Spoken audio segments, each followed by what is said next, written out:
Bonjour à tous et bienvenue dans Street Foot, l'émission dédiée au football africain, maghrébin et international. Je vous rappelle qu'il est possible de nous suivre sur Facebook, Twitter ou encore Instagram. N'hésitez pas à vous abonner. Alors aujourd'hui, on va parler bien évidemment des qualifications de la Coupe du Monde 2022 zone Afrique.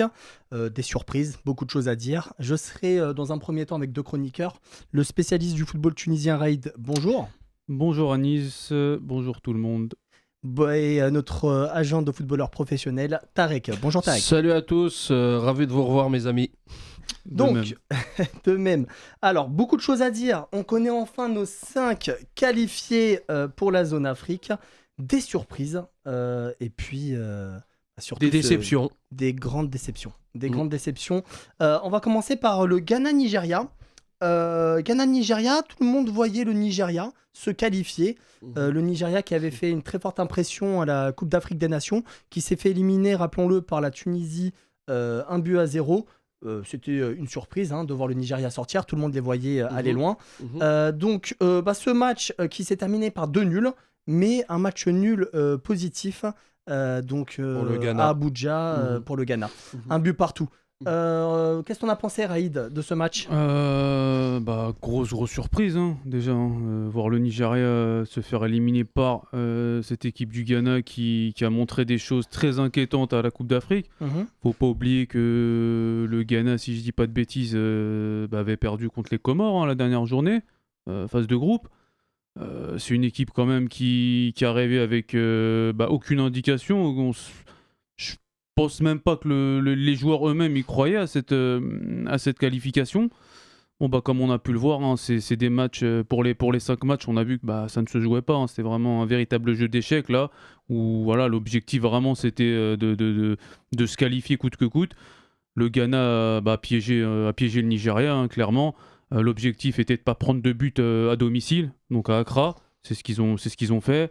Et puis voilà, de produire un hold-up à Abuja, c'est ce qui s'est passé avec cette grosse frappe de Thomas Partey qui aujourd'hui est le capitaine de cette équipe et l'homme providentiel du Ghana. Du Ghana. Une égalisation qui est arrivée pas très tardivement de la part des Nigérians sur penalty. Ouais, ils avaient le temps de... Ouais, il y a une réaction rapide de la part des Super Eagles.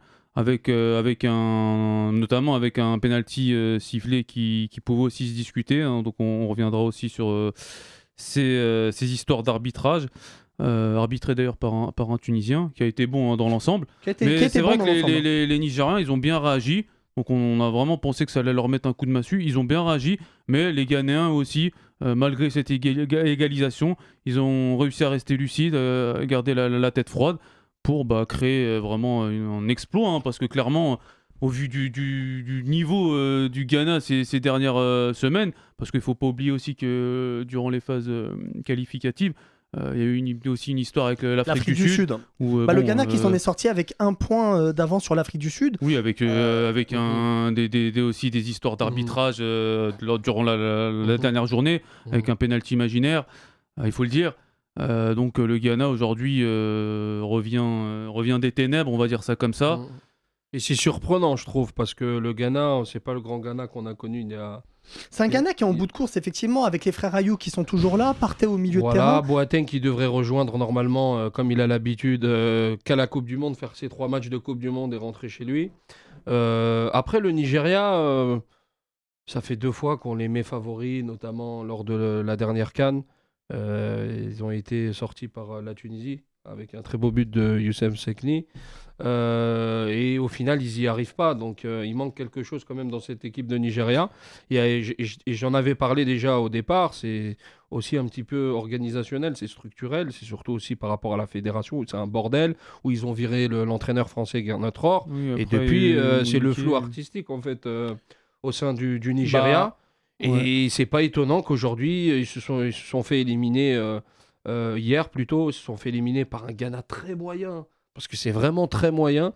Et après, n'oublions pas les incidents qu'il y a eu juste après. Franchement, j'ai revu les images. On reviendra dessus. On reviendra sur les incidents. Mais comme l'a dit Tarek, il y a une grosse instabilité au niveau de la fédération. Bon, on reviendra plus tard sur le limogeage de Gernot Rohr, qui visiblement n'est pas est une affaire plutôt extra-sportive. Là, on voit qu'il y a eu 3 entraîneurs en 3 mois, parce que Gernot Rohr, il est parti juste après juste avant la Coupe arabe, je crois. Il a été limogé en décembre. Ensuite, il y a eu le nouvel entraîneur qui, lui, a déposé sa démission après la défaite face à la Tunisie en 8e de finale de Coupe d'Afrique. Aujourd'hui, celui qui est mis en place, c'est un local. Et d'ailleurs, juste avant lui, ils ont sondé Mourinho. Ça m'a fait doucement rire. Hein. Qui a décliné, bien évidemment. Donc, très gros risque de changer d'entraîneur à 1 mois et demi des barrages. L'équipe nationale tunisienne, par exemple, l'a fait, mais c'était l'adjoint. Avoir pris un nouvel entraîneur, c'était risqué. Et là, j'imagine que le Nigeria va repartir sur un nouveau projet avec encore un nouvel entraîneur. Très certainement, il y a un appel à candidature où ils vont faire le choix. Mais après, c'est tellement le bordel dans cette fédération que ça refroidit, malgré le nom des Super Eagles, ça refroidit beaucoup d'entraîneurs d'aller au Nigeria. Et puis je trouve quand même que c'est un gâchis énorme. Parce que c'est un petit peu à l'image quand même du Sénégal, même si le Sénégal c'est un ton dessus, il y a quand même de très très bons joueurs de très bonne qualité au Nigeria. C'est quand même très frustrant de voir une équipe talentueuse ne pas aller en Coupe d'Afrique, en Coupe du Monde. Najim, notre invité, va nous rejoindre. Parce que je pense que durant cette Coupe du Monde, il n'y a pas forcément les meilleures équipes africaines qui vont représenter le continent. Maintenant, on en reviendra tout à l'heure en parlant de l'équipe nationale d'Algérie. On voit que le Nigeria quand même a du mal à la maison. Ils sont vraiment sous pression. Le Nigeria, effectivement, ont du mal à la maison, comme on dit, mais cette équipe du Ghana, l'a-t-on sous-estimé? C'est vrai qu'on peut avoir un passage à vide, comme toutes les équipes, que ce soit en club ou les équipes nationales. Mais le Ghana, quand on regarde le papier, c'est pas si mal. On a quand même des individualités qui jouent en Espagne, avec le petit l'attaquant qui joue à l'AS Roma, Gian. Ça reste correct, mais après, c'est pas le Ghana qu'on a connu avec Pencil, avec Boateng, avec Asamoah Gyan, qui était monstrueux. Moi, je l'ai rappelé dans les dernières émissions. Le Ghana, ils ont perdu contre le Soudan pendant les éliminatoires. Faut pas l'oublier. Ça a été très difficile, ça a été très laborieux leur qualification. Bah oui. Non, et puis on a aussi les frères Ayou qui sont assez vieillissants. Donc honnêtement, c'est une grosse surprise. Maintenant, on en avait parlé, je crois, lors justement du tirage des barrages. On disait que le Nigeria, ils ont du mal à domicile. On l'a vu, ils avaient perdu contre la Centrafrique. Ça a été une surprise. Ils avaient eu du mal aussi face au Cap-Vert. Donc je pense qu'à l'image des Algériens, ils ont du mal, ils ont vraiment un problème mental, ils ont beaucoup de pression à la maison. Et on l'a vu hier, ils ont failli. Et là, le Nigeria qui a changé d'entraîneur juste après la Coupe d'Afrique. Le Nigeria qui avait perdu contre la Tunisie en 8e de finale.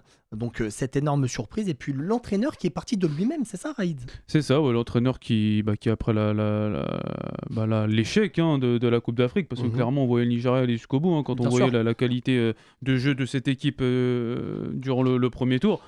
Forcément, ça a été... Ils avaient battu le finaliste, l'Égypte, assez aisément, 1-0. Exactement, c'était vraiment... Ils les avaient écrasés même. Moi, je me rappelle de ce match. Donc forcément, grosse déception. Et voilà, il avait déposé sa démission. Je pense que c'était pas une chose à faire. Non, c'était pas le moment. Je pense que la fédération elle aurait dû justement le conserver pour les barrages. Il y a tellement de pression au Nigeria. On les a vus dans le débordement qu'il y a eu hier. Il y a tellement de pression. Et surtout, encore plus pour un local. Parce qu'un local, il peut être menacé physiquement, directement par les supporters et par les gens qui ne sont pas contents. C'est ce qu'on a vu malheureusement, je crois qu'il... Voilà.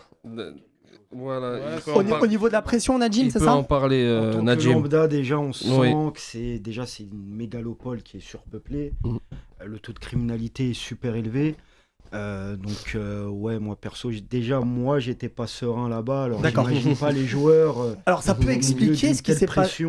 Ça peut expliquer ce qui s'est passé après le match, des événements qui ont choqué. Et de ce qu'on a entendu, alors c'est dans les médias, il y a eu un décès.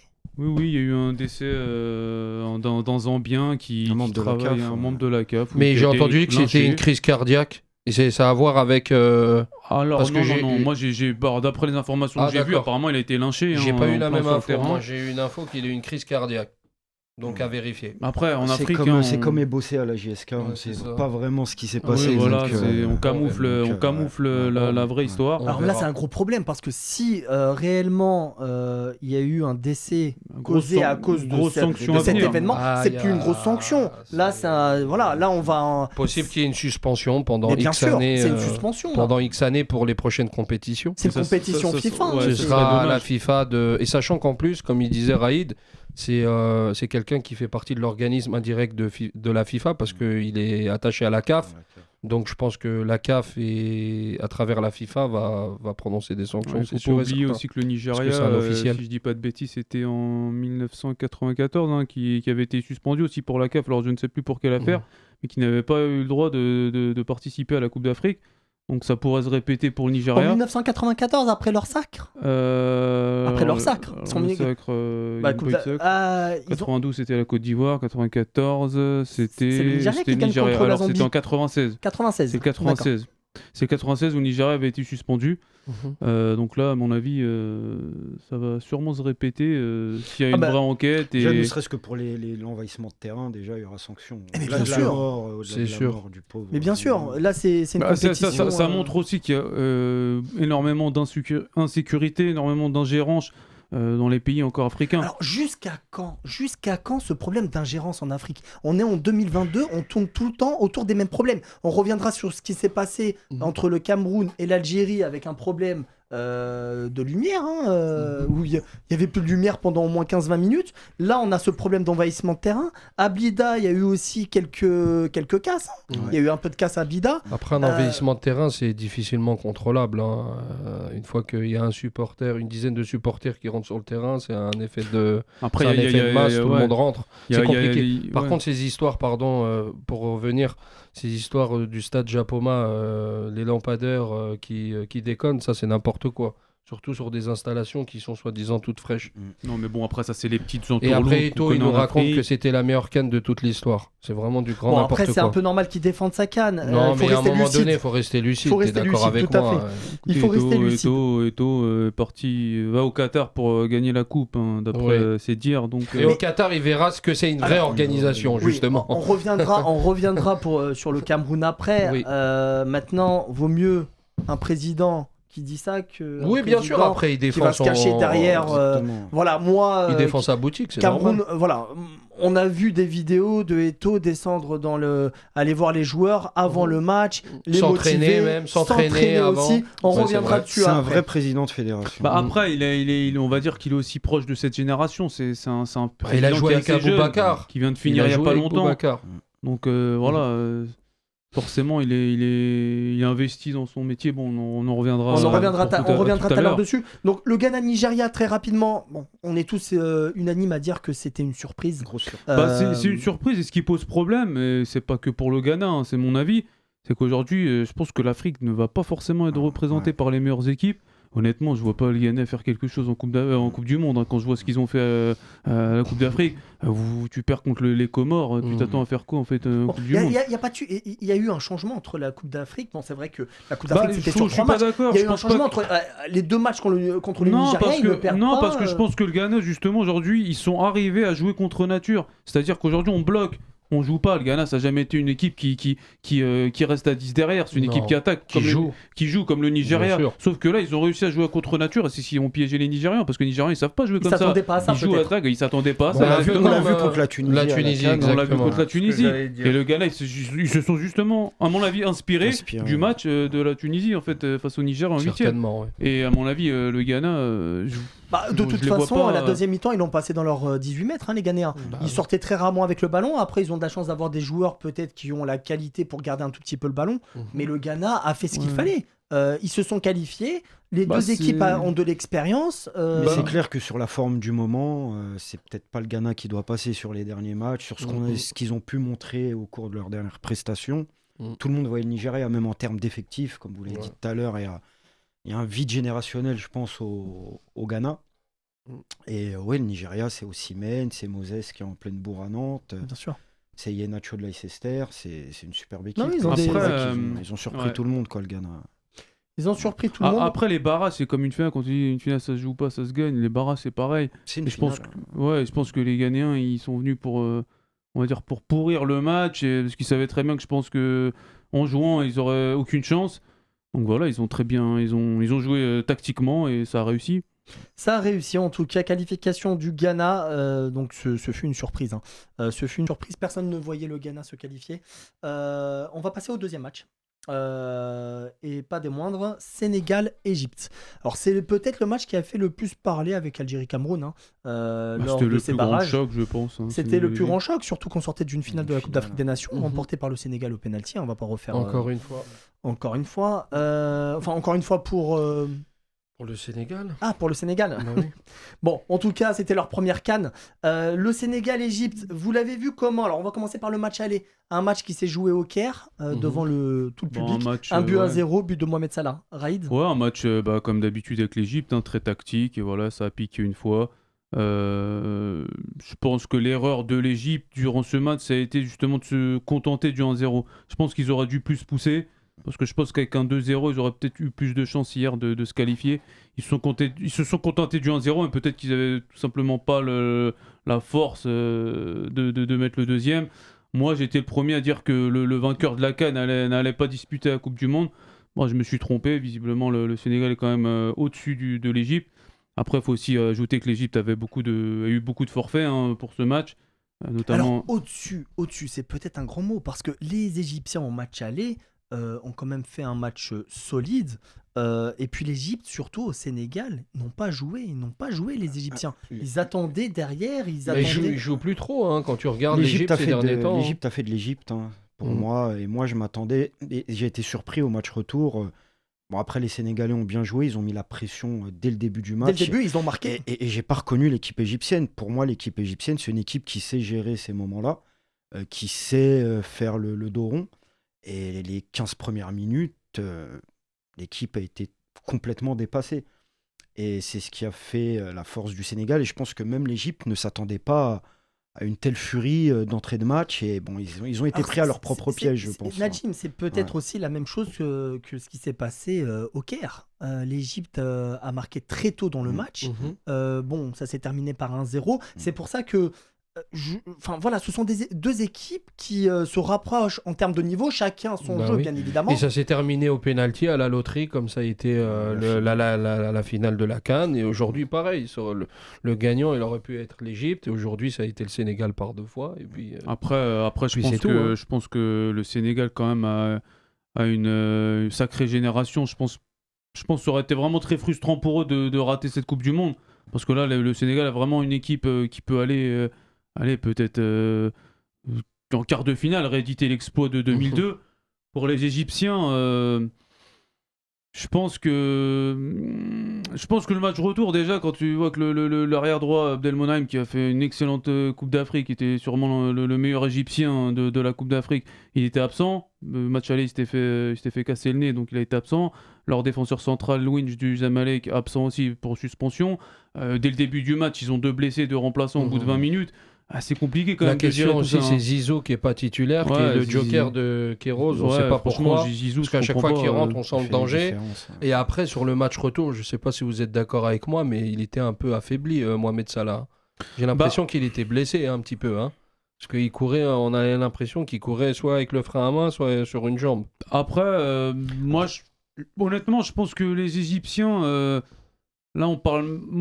Moi, je critiquerais plus les choix de Kéros, qui pour moi, comme tu l'as dit, pour moi un joueur comme Zizou, je comprends pas comment. Bizarre. Peut-être alors qu'il a la malchance d'être du côté de Salah, parce que c'est un ailier droit. C'est peut-être ça. Mais Zizou, franchement, c'est le meilleur. Quelqu'un qui doit être titulaire. Alors, je parle dès pas le de départ, Salah, mais c'est le meilleur joueur égyptien en fait. Zizou, si tu enlèves Salah, t'as un joueur aussi comme Magdi Afsha de l'Air, qui depuis 2 ans est le meilleur joueur de cette équipe, même si c'est vrai que cette année il est en méforme.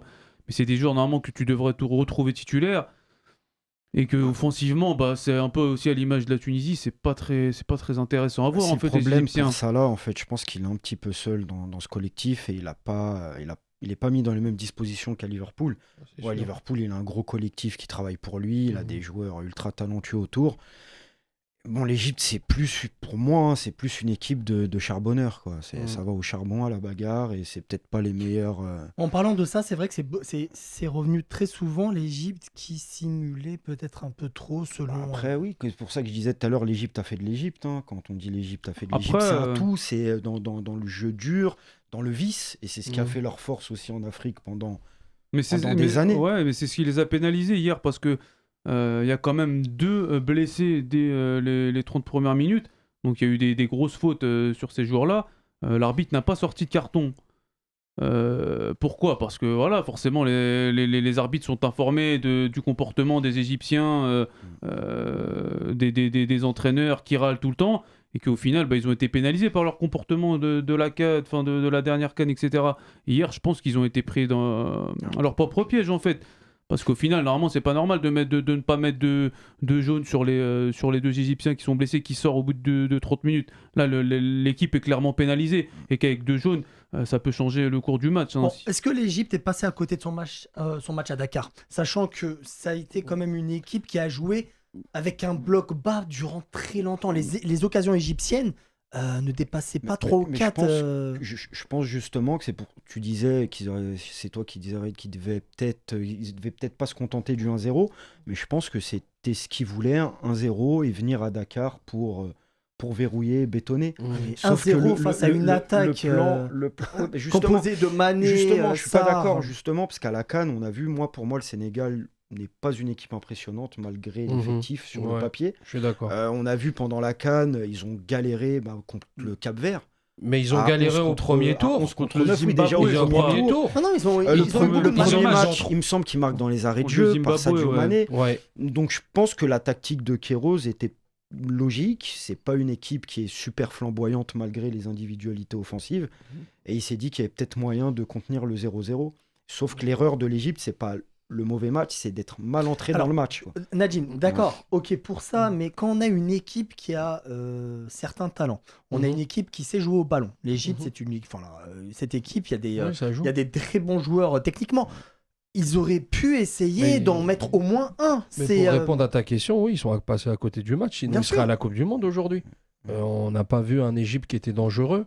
D'habitude, comme il disait Najim, on avait l'habitude de voir un Égypte assez hargneux dans les duels. On les a sentis affaiblis, autant techniquement que physiquement, que tactiquement. On les a sentis affaiblis. C'est un Égypte affaibli, en fait. Il y a des détails quand même qui sont à prendre en compte. Il ne faut pas oublier qu'avant cette confrontation, il y a beaucoup de joueurs, donc, comme on le sait, qui évoluent dans le championnat égyptien, donc dans les 2 grands clubs égyptiens. Faut pas oublier qu'avant ces 2 grandes confrontations, il y avait la Ligue des Champions, et que ces joueurs-là, pour certains, étaient en déplacement, comme les joueurs de l'Air qui jouent au Soudan, d'autres, le Zamalek, je sais plus où ils jouaient, ou Wydad, je sais plus, mais l'Afrique, c'est très grand, c'est des longs déplacements. D'ailleurs, ils rejouent le 3 avril, et ils enchaînent un match important. À mon avis, les joueurs, ils sont tout simplement puis c'est pas des vols directs, souvent. Non, c'est pas des vols directs. De 6 heures, de 7 heures, à Nairobi. Exactement. À Doha, puis ça revient. Cairo, Khartoum, ça va, il y a un vol direct. Ouais, les gens ne se rendent pas compte en fait, parce qu'on vous dirait, mais en Europe aussi ça joue, oui, mais en Afrique, les déplacements, ils sont extrêmement fatigants. Donc, je pense, Puis je pense que le confort aussi, c'est. Moi, j'ai discuté avec. Après, pour avoir pas mal bougé en Afrique. Les conditions sont pas optimales et après on en reviendra sur l'Algérie, mais c'est pas les meilleures conditions. Bon, je pense que les Égyptiens ont été logés dans de bonnes conditions, mais c'est vrai que quand on se déplace en club, au Soudan, il y a des villes, il y a des capitales en Afrique, il n'y a pas un Sheraton, il n'y a pas... Bon, là en tout cas, on était dans un stade qui était flambant neuf. Non, le stade, non, bien sûr. Non, pour défendre le Soudan, ils ont un Burj Al Fatah qui est un magnifique hôtel. Au niveau des joueurs qui jouent en club, au niveau des joueurs qui jouent en club en Afrique. Tu vois, c'est pas forcément les meilleures conditions en club. Bien sûr. Donc c'est pas les mêmes qu'en équipe nationale. Oui, parce qu'ils ont deux beaux hôtels, c'est pour ça que je te dis. Non, mais après, voilà, comme certains le savent, parce que c'est vrai que des fois, on a l'impression que les gens, chaque Coupe d'Afrique, on découvre l'Afrique. Mais c'est vrai que les conditions africaines sont très particulières. Et ça, c'est des détails qu'on voit pas. Les joueurs, ils se déplacent, 3 jours après, ils font un barrage de Coupe du Monde. Non, mais complètement, il y a vous avez raison. Qu'ils étaient carbonisés, on le voit. Des fois, les pays sont voisins, mais tu es obligé de faire le tour de l'Afrique. Tu passes par Casablanca pour aller dans ton pays voisin, parce que les vols directs, ça n'existe pas. Oui, et c'est pour ça que le Togo, en 2010, avaient fait le choix d'aller en bus et au final, Non, ils se oui, sont et puis, fait mitrailler au-delà, sur le chemin. au-delà des déplacements, c'est juste le match en lui-même. Quand tu vas jouer au Soudan, il fait 42 degrés. Ah oui, c'est dur. C'est Avec provant la pour, pression les, là-bas. pour les joueurs. C'est trop. Les Égyptiens qui ont joué dans un dispositif de 4-3-3 au Sénégal, donc on s'est dit, c'est ce que tu as dit tout à l'heure Nadim, c'est que l'Égypte, et c'est sûrement vrai, voulait bien évidemment tenir le résultat de l'aller, mais quand tu joues en 4-3-3, avec seulement El Neni en milieu défensif, avec Amr Soleil, devant tu as Marmouche, Trezeguet, Mohamed Salah, est-ce que c'est une erreur tactique de la part de Queiroz de ne pas avoir mis un défenseur peut-être en plus ou un milieu de terrain en plus au lieu de jouer avec... là, on avait trois offensives. Mais je pense que la réponse, elle est dans ta question. Je pense pas qu'il voulait jouer défensif. Alors. Non, mais je pense... S'il joue avec tous ces joueurs qui ont... Donc, dans ce cas-là, il voulait jouer le match. Il voulait jouer le match. Non, voilà. Après, le défensif, c'est pas uniquement en termes de dispositif tactique. Il y a une mentalité aussi. On peut jouer en 4-3-3. Tout en ayant, c'est dur de défendre. Ouais. Oui, mais tout en, tu vas tout pas dire en à Salah ayant, de défendre, tout en c'est ayant- sûr. Ouais, mais justement, après, on en reviendra au niveau de l'Algérie. C'est pareil avec Mahrez. Qui défend C'est pas. la même chose. Tu ne peux pas jouer comme tu joues à Liverpool. Bien sûr. Tu dois t'adapter à la mentalité de l'équipe nationale. Après, moi, je pense que pour l'Égypte, il y a peut-être des réglages à faire. Pourquoi pas là, pourquoi pas tenter Salah en neuf, même si je crois que contre le Nigeria, durant la première journée... Ils ont quand même le joueur qui joue en Turquie... Mohamed. Oui, mais il est pas titulaire. Alors, il est peut-être pas Il est titulaire, rentré, mais il est rentré. Marmouche fait une bonne saison à Stuttgart. C'est un bon D'accord, joueur. mais Trezeguet, bon, c'est un électron libre, on le voit un peu partout, c'est très généreux dans l'effort. Mais aujourd'hui, comme le disait tout à l'heure comme Tarek, pour moi, un joueur comme Zizou, il doit jouer en Ça, fait. c'est pas normal. Alors, Zizou qui est rentré, alors il a raté son penalty, mais hormis ça, on l'a senti très actif et surtout sur les coups de pied arrêtés, parce que c'est un match qui pouvait se débloquer aussi sur les coups de pied arrêtés. Il a été très dangereux. Il a même. Justement, c'est un joueur qui par son talent, peut juste, par le biais d'une frappe, peut débloquer une situation. Et dans ce genre de match, c'est le joueur qu'il faut en fait. C'est un joueur en coup de pied arrêté, il peut te marquer un but, dans les 30 mètres, il peut te mettre une frappe. C'est ce genre de joueur qu'il faut mettre titulaire en fait. Bien sûr. Et peut-être que maintenant, je pense qu'il va y avoir une reconstruction du côté des Pharaons, mais ce jour-là, je pense qu'il faut peut-être compter sur lui comme un leader offensif de l'équipe égyptienne. Mais Queiroz, il devrait dégager contractuellement. Maintenant, au vu de la disposition, qu'ils aient perdu au pénalty, etc., peut-être qu'il y aura une rediscussion. Alors, disons que c'est aussi la CAN qui le sauve, Queiroz, parce qu'on ne l'attendait pas l'Égypte aller aussi loin. Là, il est quand même vice-champion d'Afrique. Oui. Il se termine, il à la gagne loterie 1-0. Voilà, c'est ça. Oui, mais si tu t'en souviens bien, il gagne à l'aller, le il perd au président retour. de la fédération, il a été très clair dessus. Le président de la fédération égyptienne, l'objectif. il a dit... En gros, j'en ai rien à cirer de la Coupe d'Afrique. Nous, c'est la Coupe du Monde. L'objectif, c'est la Coupe du Monde. Et contractuellement, c'est écrit noir sur blanc dans le contrat Queiroz. Donc aujourd'hui, c'est pas qualifié à la Coupe du Monde. Mais comme tu l'as dit, il arrive en finale de la CAN, penalty. Finale des barrages, penalty. Est-ce que ça, c'est un argument pour le garder L'Égypte est À mon avis, non. Moi, je le veux bien en Algérie. Queiroz, si Bel m'a dit. Après, après, faut le pas payer. Dans la culture du football algérien, je pense pas qu'il sera adapté en fait. Queiroz, voilà, il a entraîné l'Iran, il a entraîné l'Égypte, les Égyptiens. Il doit parler français. Hein. S'il est Queiroz. portugais, ça il doit parler français. Ça m'étonnerait pas qu'il parle français. Il s'ajoutait très tactique avec lui. Oui. Ça joue pas en fait. Ouais. Les Algériens, dans justement, je pense la qu'il faudrait nature inculquer un petit peu ça. Bon, on en reviendra un peu plus tard, mais je pense qu'il faudrait inculquer. Mais ça a inculquer. manqué de la tactique hier. Exactement. C'est pour ça que je te dis ça. Hein. Ça ferait pas de mal une petite dose de tactique. Quand tu joues parce qu'on parlera aussi du Maroc, quand tu joues contre une équipe qui est à peu près à ton niveau. Oui, c'est sûr qu'à un moment donné, sur le plan tactique, tu dois contrer l'adversaire quelque part. Mais maintenant, voilà, comme le Maroc, tu joues la RDC, avec tout le respect que j'ai pour eux, c'est assez faible, donc t'as pas besoin forcément de jouer tactique. Tu joues l'attaque, normalement, ça devrait le faire. Mais non, moi, je trouve pas que Queiroz pour l'Algérie, ça soit adéquat. Je pense. Alors à voir. Mohamed El Chanaoui, le gardien de El Ali, qui est le gardien de l'équipe nationale égyptienne, a fait un très bon match. Il a sorti quelques parades qui étaient déterminantes lors de la séance des pénaltys. Gabalski. J'avais eu la même réflexion que toi. Il aurait peut-être il y a pas plus tard, il y a 3 ou 4 heures, on parlait avec un Égyptien. Mais peut-être que je pense que les Égyptiens se sont dit qu'à mon avis, les Sénégalais sont persuadés qu'ils vont le mettre. Donc on va pas le mettre. Bah oui. Parce que je pense que les Sénégalais Moi, sont un dit, c'est sûr Égyptien qu'ils m'a vont dit le tout à mettre. l'heure, il en a arrêté 2, El-Chanaoui. Pourquoi mettre Gabaski? Ouais. Tu vois, c'est un argument aussi qui se tient. Et puis surtout Il que. en a arrêté 2 aussi, surtout El-Chanaoui. que- Après, On reviendra, donc, on reviendra sur les stars de notre continent, notamment Mohamed Salah et Mahrez qui en font partie, bien évidemment, avec Sadio Mané. Sadio Mané, lui, il aimait les pénaltys.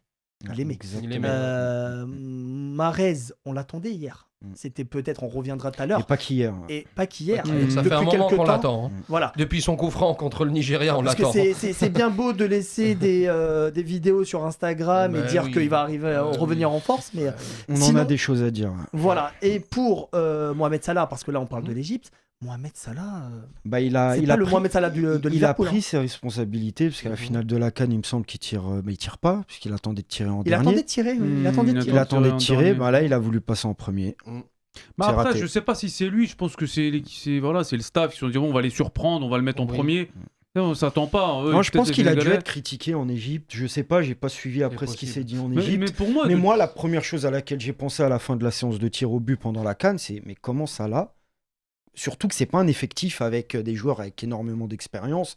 Comment Salah ne prend pas ses responsabilités et tire en premier? Alors, c'est très bien dit Nadim, surtout Mm. qu'aujourd'hui un joueur comme Mohamed Salah doit montrer la bonne voie. C'est-à-dire Exactement. qu'on va pas attendre le On est 5e d'accord. penalty C'est ça. Bah oui. pour, surtout en qualification Après, de la Coupe du Monde. Mané peut se le permettre, il y a du monde au Sadio- Sénégal. Exactement, Ah. Sadio Mané Mais peut après, le peut-être se le 5e permettre. penalty aussi, il est symbolique parce que tu peux donner la victoire à ton Mais équipe. t'es pas Oui, sûr mais faut d'y pas arriver. penser qu'à Ouais, après, soi, t'es et à un pas moment sûr, donné, ça, voilà. oui. Ah, mais Exactement. Hier, il y a beaucoup de joueurs qui ont raté, faut Non, pas mais l'oublier. d'accord, On bien s'est sûr, fini à bien sûr. 3-2. Là, c'est un ticket pour la Coupe du Monde. Les joueurs étaient extrêmement tétanisés, comme Bien dit sûr. Et Nadim. les lasers dans Les les lasers yeux, aussi, faut faut pas oublier imaginer aussi, les hein. jambes qui Mais doivent bon, ça peser s'est fait à 200 l'aller kilos. au retour.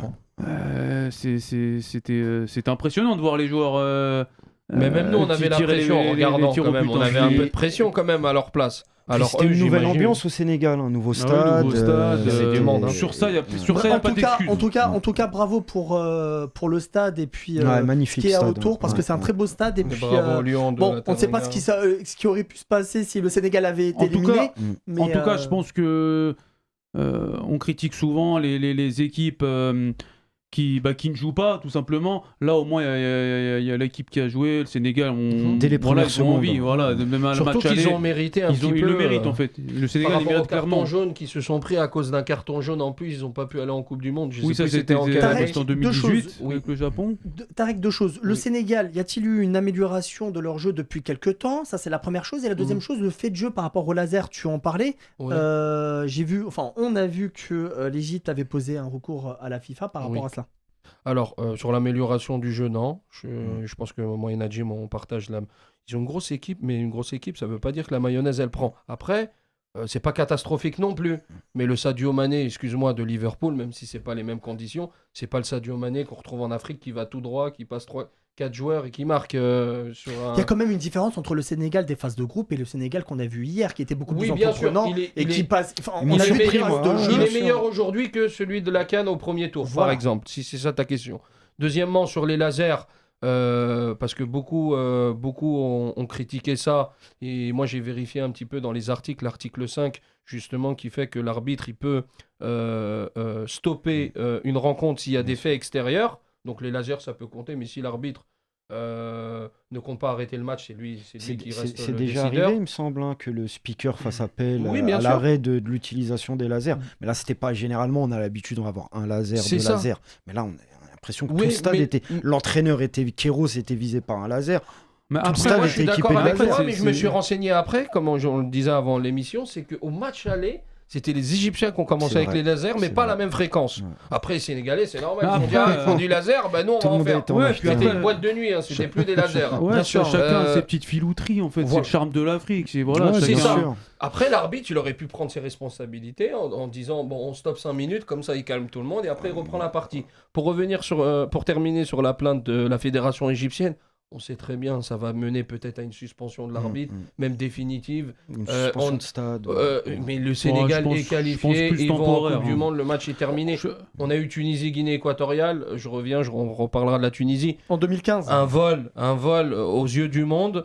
L'arbitre mauricien a été suspendu à vie, mais la Guinée équatoriale s'est qualifiée. Bah, c'est surtout et la qu'il Tunisie comptait est rentrée prendre sa chez elle. retraite juste après. Ben Mais voilà. maintenant, aujourd'hui, concrètement, on a eu 5 matchs, on a eu les 5 meilleurs arbitres du continent, en fait. Tout Il manquait simplement. Non, il manquait Gomez. Non, Gomez a arbitré. le Sud-Africain. il a arbitré. Il a Victor Gomez, arbitré, le il a match arbitré aller. le Il a arbitré. Ouais. Il a arbitré. Maroc-Congo, le match aller. Voilà, Mais il a moi, je arbitré l'aurais bien vu exactement. sur un Sénégal-Égypte ou un Algérie-Cameroun. Ouais. Sur des matchs aussi C'est vrai intenses. que. Je Mais comprends il pas doit pourquoi arbitrer en Gamez, aller-retour, Gomez. C'est le pas meilleur. normal. Ouais, C'est le c'est le meilleur. meilleur. Mais maintenant, honnêtement, le Sénégal, il mérite quand même d'aller en Coupe du Monde. Alors- C'est clairement la meilleure équipe En tout cas- du continent. Oh. Après, je le disais Sur aussi. le papier. Sur le papier, il y a quelques mois, je disais que Aliou Cissé, c'était pas l'homme de la situation. Alors, ok, ils ont gagné la Coupe d'Afrique, mais pour moi, ça reste. C'est pas l'homme de la situation. Si tu veux vraiment que le Sénégal il passe un palier, c'est pas avec ce coach-là. Parce qu'en vérité, les Sénégalais, ils gagnent avec leurs grâce à leur individualité. Parce qu'il n'y a pas de jeu, il n'y a rien en fait. Comme il a dit Najim, ils sont pas impressionnants au Ils final. sont pas impressionnants, mais c'est peut-être la seule équipe au mondial qui pourra passer ce. Mais ce c'est premier tour. solide. Mais Oui, c'est ça solide prend parce peu de que buts. physiquement, Ouais. voilà, ils sont là. C'est sûrement l'équipe. Mais c'est africaine. intéressant ce que tu dis parce que c'est une équipe physique et la Coupe du Monde, c'est pas du tout le même jeu. C'est un jeu assez ouvert. Donc des Sadio Mané, des Ismaël Assar, ils peuvent faire la différence en 1-1 ou en 2-2. Ils peuvent faire la différence. Mais pour l'Afrique, je pense que ça reste encore moyen. Ça reste moyen. C'est vrai Oui. que quand on regarde les qualifiés, bon, il manque. On a tous vu France-Côte d'Ivoire. Hein.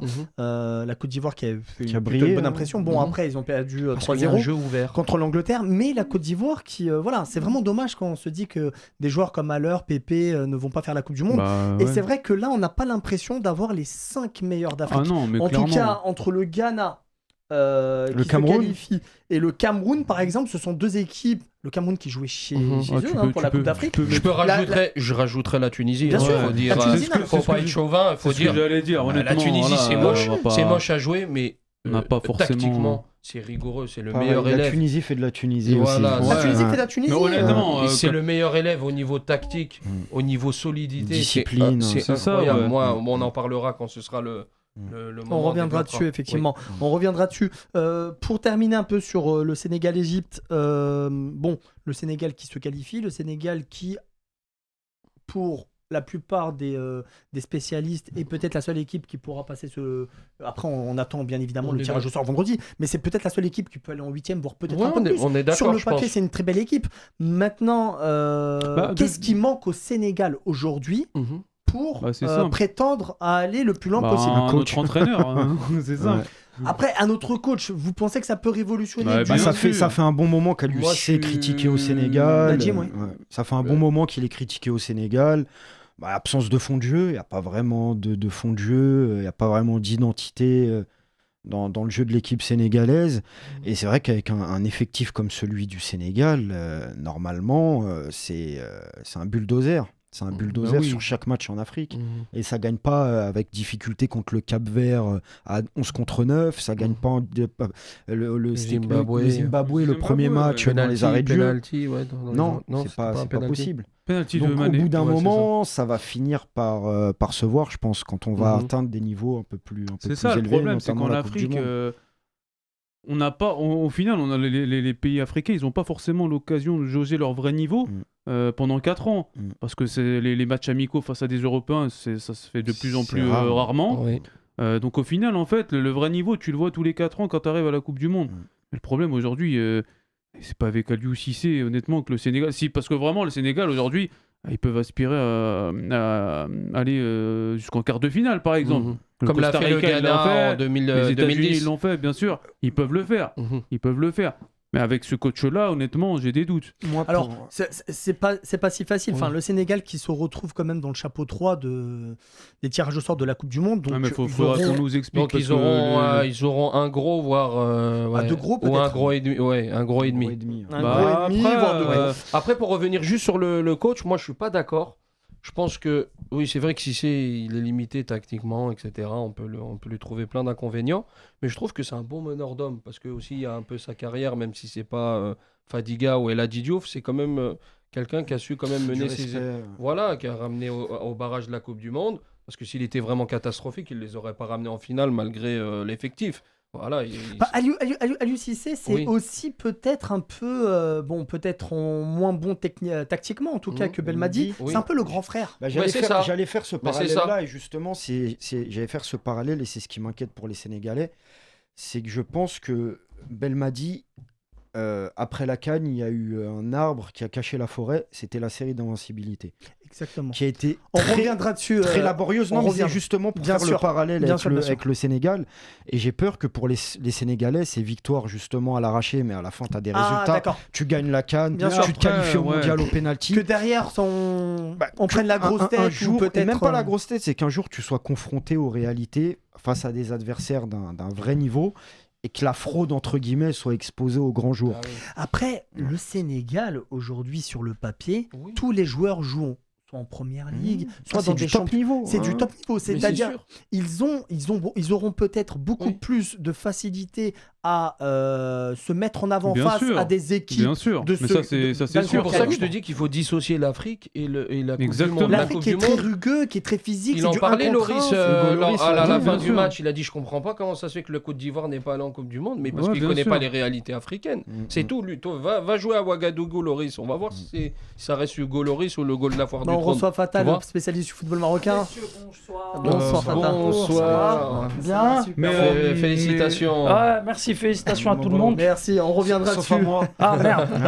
Malheureusement. C'est pas grave. Vous irez pour nous, c'est pas grave.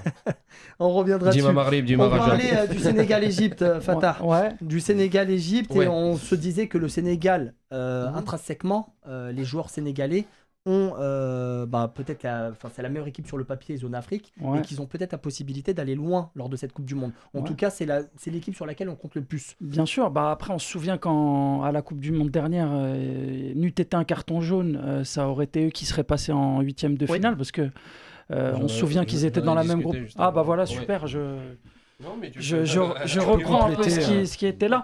Donc ils ont une belle équipe. Ils ont fait un beau parcours. Ça a été laborieux avec les Égyptiens, mais au final, je pense que l'équipe qui a le mieux joué, qui s'est le plus procuré d'occasions sur le match, c'est le Sénégal. A pris son ticket pour aller à la Coupe du Monde. C'est très bien, t'as pas entendu ce qu'on a dit tout à l'heure, mais tu l'as vu comment ce match retour? Tu penses que les Égyptiens ont peut-être trop reculé, ils n'ont pas assez joué? Est-ce que c'est une faute tactique pour être honnête, de la part de j'ai pas Kéros? vu tout le match, moi, parce que ils se jouaient juste une heure avant, et sur le moment, tu calculais pas trop. T'as vu peut-être un résumé? J'ai vu les résumés exactement. Alors moi, ce que je pense, c'est que déjà, ils étaient à domicile. Ouais. Là, pour l'occasion, le public sénégalais a joué tout son rôle, je pense, dans le match. Bien sûr. Peut-être qu'on aura l'occasion de revenir sur d'autres matchs où justement le public était plutôt craintif, et sur la retenue. Ouais, je pense que il y avait un peu de peur du côté. Et je t'expliquerai moi pourquoi le public algérien. Ouais, bien sûr, sans doute. Du coup, côté sénégalais, je pense qu'ils ont joué parfaitement leur rôle. Et puis, il y a eu 1-0, et au penalty, je pense que Mendy a fini le taf. Alors, après, c'est une équipe c'est des sélections qui se connaissent bien, ils viennent de se rencontrer. Bien sûr. Alors, petite question à vous tous. Si on avait fait l'Égypte qui reçoit au retour, est-ce que ça aurait changé quelque chose? Bien clairement, sûr. Déjà en coulisses, l'atmosphère. En coulisses, ça aurait bien changé, bien parce sûr. qu'en Égypte, c'est-à-dire 1-0 au Sénégal à l'aller. Oui, parce que moi je suis pas sûr, parce que quand tu regardes les 5 matchs et que tu regardes les 10 rencontres, tu te rends compte qu'il n'y a que 3 équipes qui ont gagné à domicile. Tu as le Sénégal, l'Égypte et le Maroc. Non, mais tout le reste des sélections n'ont pas gagné à domicile. Mais le Kéros Stadium, c'est quand même un contexte. Oui, peut-être. Après, psychologiquement. Bien sûr, les Égyptiens, on l'a vu contre l'Algérie en 2009. C'est ça. Tu perds à l'aller. Ils viennent à 80 000 au Kéros Stadium. Les joueurs algériens étaient tétanisés. Ils témoignent, ils te disent c'est un truc de le Kéros Stadium. D'ailleurs, on parle souvent de Casa, machin, mais honnêtement, en Afrique, il y a un stade où c'est vraiment plus compliqué, c'est au Caire. Tu sens vraiment une pression tu trouves pas nulle part ailleurs en Afrique. Peut-être, sans doute, mais moi ce que je vois, et ça c'est les chiffres, c'est ce qu'on a vu, c'est qu'il n'y a que 3 équipes qui ont gagné à domicile. Donc on avait un débat sur les précédentes émissions où on disait telle équipe a eu la possibilité de jouer ses rencontres à domicile, alors que c'était à huis clos. On se rend compte que véritablement, même avec l'apport du public, c'est pas si aisé de gagner à domicile. Bien sûr, mais ce que je veux dire, c'est que les Égyptiens, déjà, ils ont de l'expérience au bord du terrain, comme on l'a vu à la CAN, et en dehors.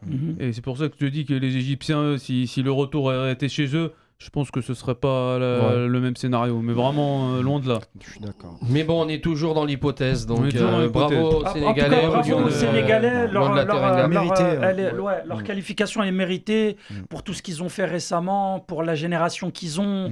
Une très belle génération. Après, voilà, il faut que ça paye. Il faut que ça paye, comme on dit. Il faut que lors de la Coupe du Monde, ils essayent de élever le niveau de l'Afrique. Et en tout cas, c'est une des équipes africaines qui peut aller le plus loin. Porter haut, voilà, l'Afrique aujourd'hui sur le papier, oui. Surtout que c'est un groupe qui se connaît depuis assez longtemps. Il y a de la qualité, aussi bien derrière que devant ou au milieu, ou dans les cages, notamment avec même sur le banc. Même sur le banc, c'est des joueurs de qualité. Après, je sais que côté égyptien, il y a Kéros qui a présenté sa démission, parce que c'était contractuel. Ouais, c'était contractuel. Il avait comme objectif de qualifier. C'est ça. Et ça n'a pas été fait. Et félicitations aux Sénégalais. Félicitations aux Sénégalais. Et on les suivra bien évidemment lors de cette Coupe du Monde. On va passer au troisième match. Tunisie-Mali. Alors on va commencer par Mali-Tunisie. Ouais. Je vois que Tarek se frotte les mains. On va commencer par toi. Ouais. Alors Mali-Tunisie. Qualification tunisienne. Que ce fut beau. Ah, la tunisienne. Hein, qu'est-ce que tu veux que je te dise ? On va les renommer au lieu des aigles de Carthage, les chiens de Carthage, parce que franchement, au milieu de terrain, c'est des sacrés chiens. Ouais. Sans être péjoratif ou insultant. Franchement, c'est incroyable quand on voit le travail qu'il a fait Laïdouni au milieu de terrain. D'ailleurs, il a été élu homme du match. On en parlera tout à l'heure pour nos amis algériens, mais ils ont raté un sacré joueur. Je parlais de ça combien de fois, je te l'ai dit, Tarek. C'est un de mes regrets quand je vois qu'on se retrouve à sélectionner Guedjoura et que t'as un mec comme Laïdouni qui... On vous a laissé Taider. Vous avez fait le mauvais choix. Un service après-vente ou pas? Et du coup, dans le match aller à la tunisienne, qu'est-ce que tu veux faire sans attaquant? On nous apprend que Kazri, il est pas là, c'est le seul attaquant, alors qu'il est milieu gauche, c'est un faux attaquant. Plusieurs absences, Bilal Ifa, Kazri et Skiri qui n'ont pas pu jouer l'aller. Dylan Brown et Meria qui est blessé, parce que si on faut mettre tout l'effectif aussi. Meria qui est pas là aussi, parce que la défense centrale à la base c'est Meria et Dylan Brown. Voilà. Après Talbi, Bilal Ifa ils viennent après, donc ça va, on a quand même des arguments défensivement. Mais offensivement on a quoi? Jaziri au bout de 15 minutes il est carbo. T'as Sliti, Msekni qu'ils essayent. Le match aller, tu l'as vu comment? Parce que tu penses que c'est le fait de jeu, donc le but contre son camp du joueur, ex-joueur parisien, Sissako, et le rouge qui se prend après, qui définit le résultat, ou tu penses que la Tunisie à 11 contre 11 aurait pu faire quelque chose? Non, je pense qu'on n'aurait jamais marqué. D'ailleurs, au match retour, on n'a pas marqué à la maison. Alors, c'est peut-être parce qu'au match aller, on a marqué. On n'a pas marqué, ils ont marqué. Ils ont marqué. Non, concrètement. C'est un but. Non, mais concrètement, pour être objectif, on a un problème devant. S'il n'y a pas un coup de génie de Msekni, on marque jamais. Kazri qui joue numéro 9 avec la sélection tunisienne, comme avec. Voilà, il n'y a que Kazri de temps en temps qui peut marquer, qui n'est pas un buteur à la base, qui n'est pas un attaquant plutôt. Qui est à la base milieu gauche que Lamouchi avait repositionné à l'époque de Rennes parce qu'il marquait beaucoup de buts en tant que milieu de terrain. Mais on n'a pas d'attaquant. Non, mais je pense que oui, Kazri, je pense que ce sera le numéro 9. Ça va être un problème. Comme en 2018, je pense que ce sera le numéro 9 de l'équipe nationale. Maintenant, c'est sûr qu'offensivement, on n'est pas du tout au niveau en fait. Msakni, voilà, il a pas physiquement, je sais pas s'il est aux normes pour la Coupe du Monde. Bon, Sliti se donne, c'est vrai que physiquement Sliti, bon, il est là, mais bon, dû à son gabarit, etc. Moi, c'est pas forcément un joueur qui me plaît beaucoup.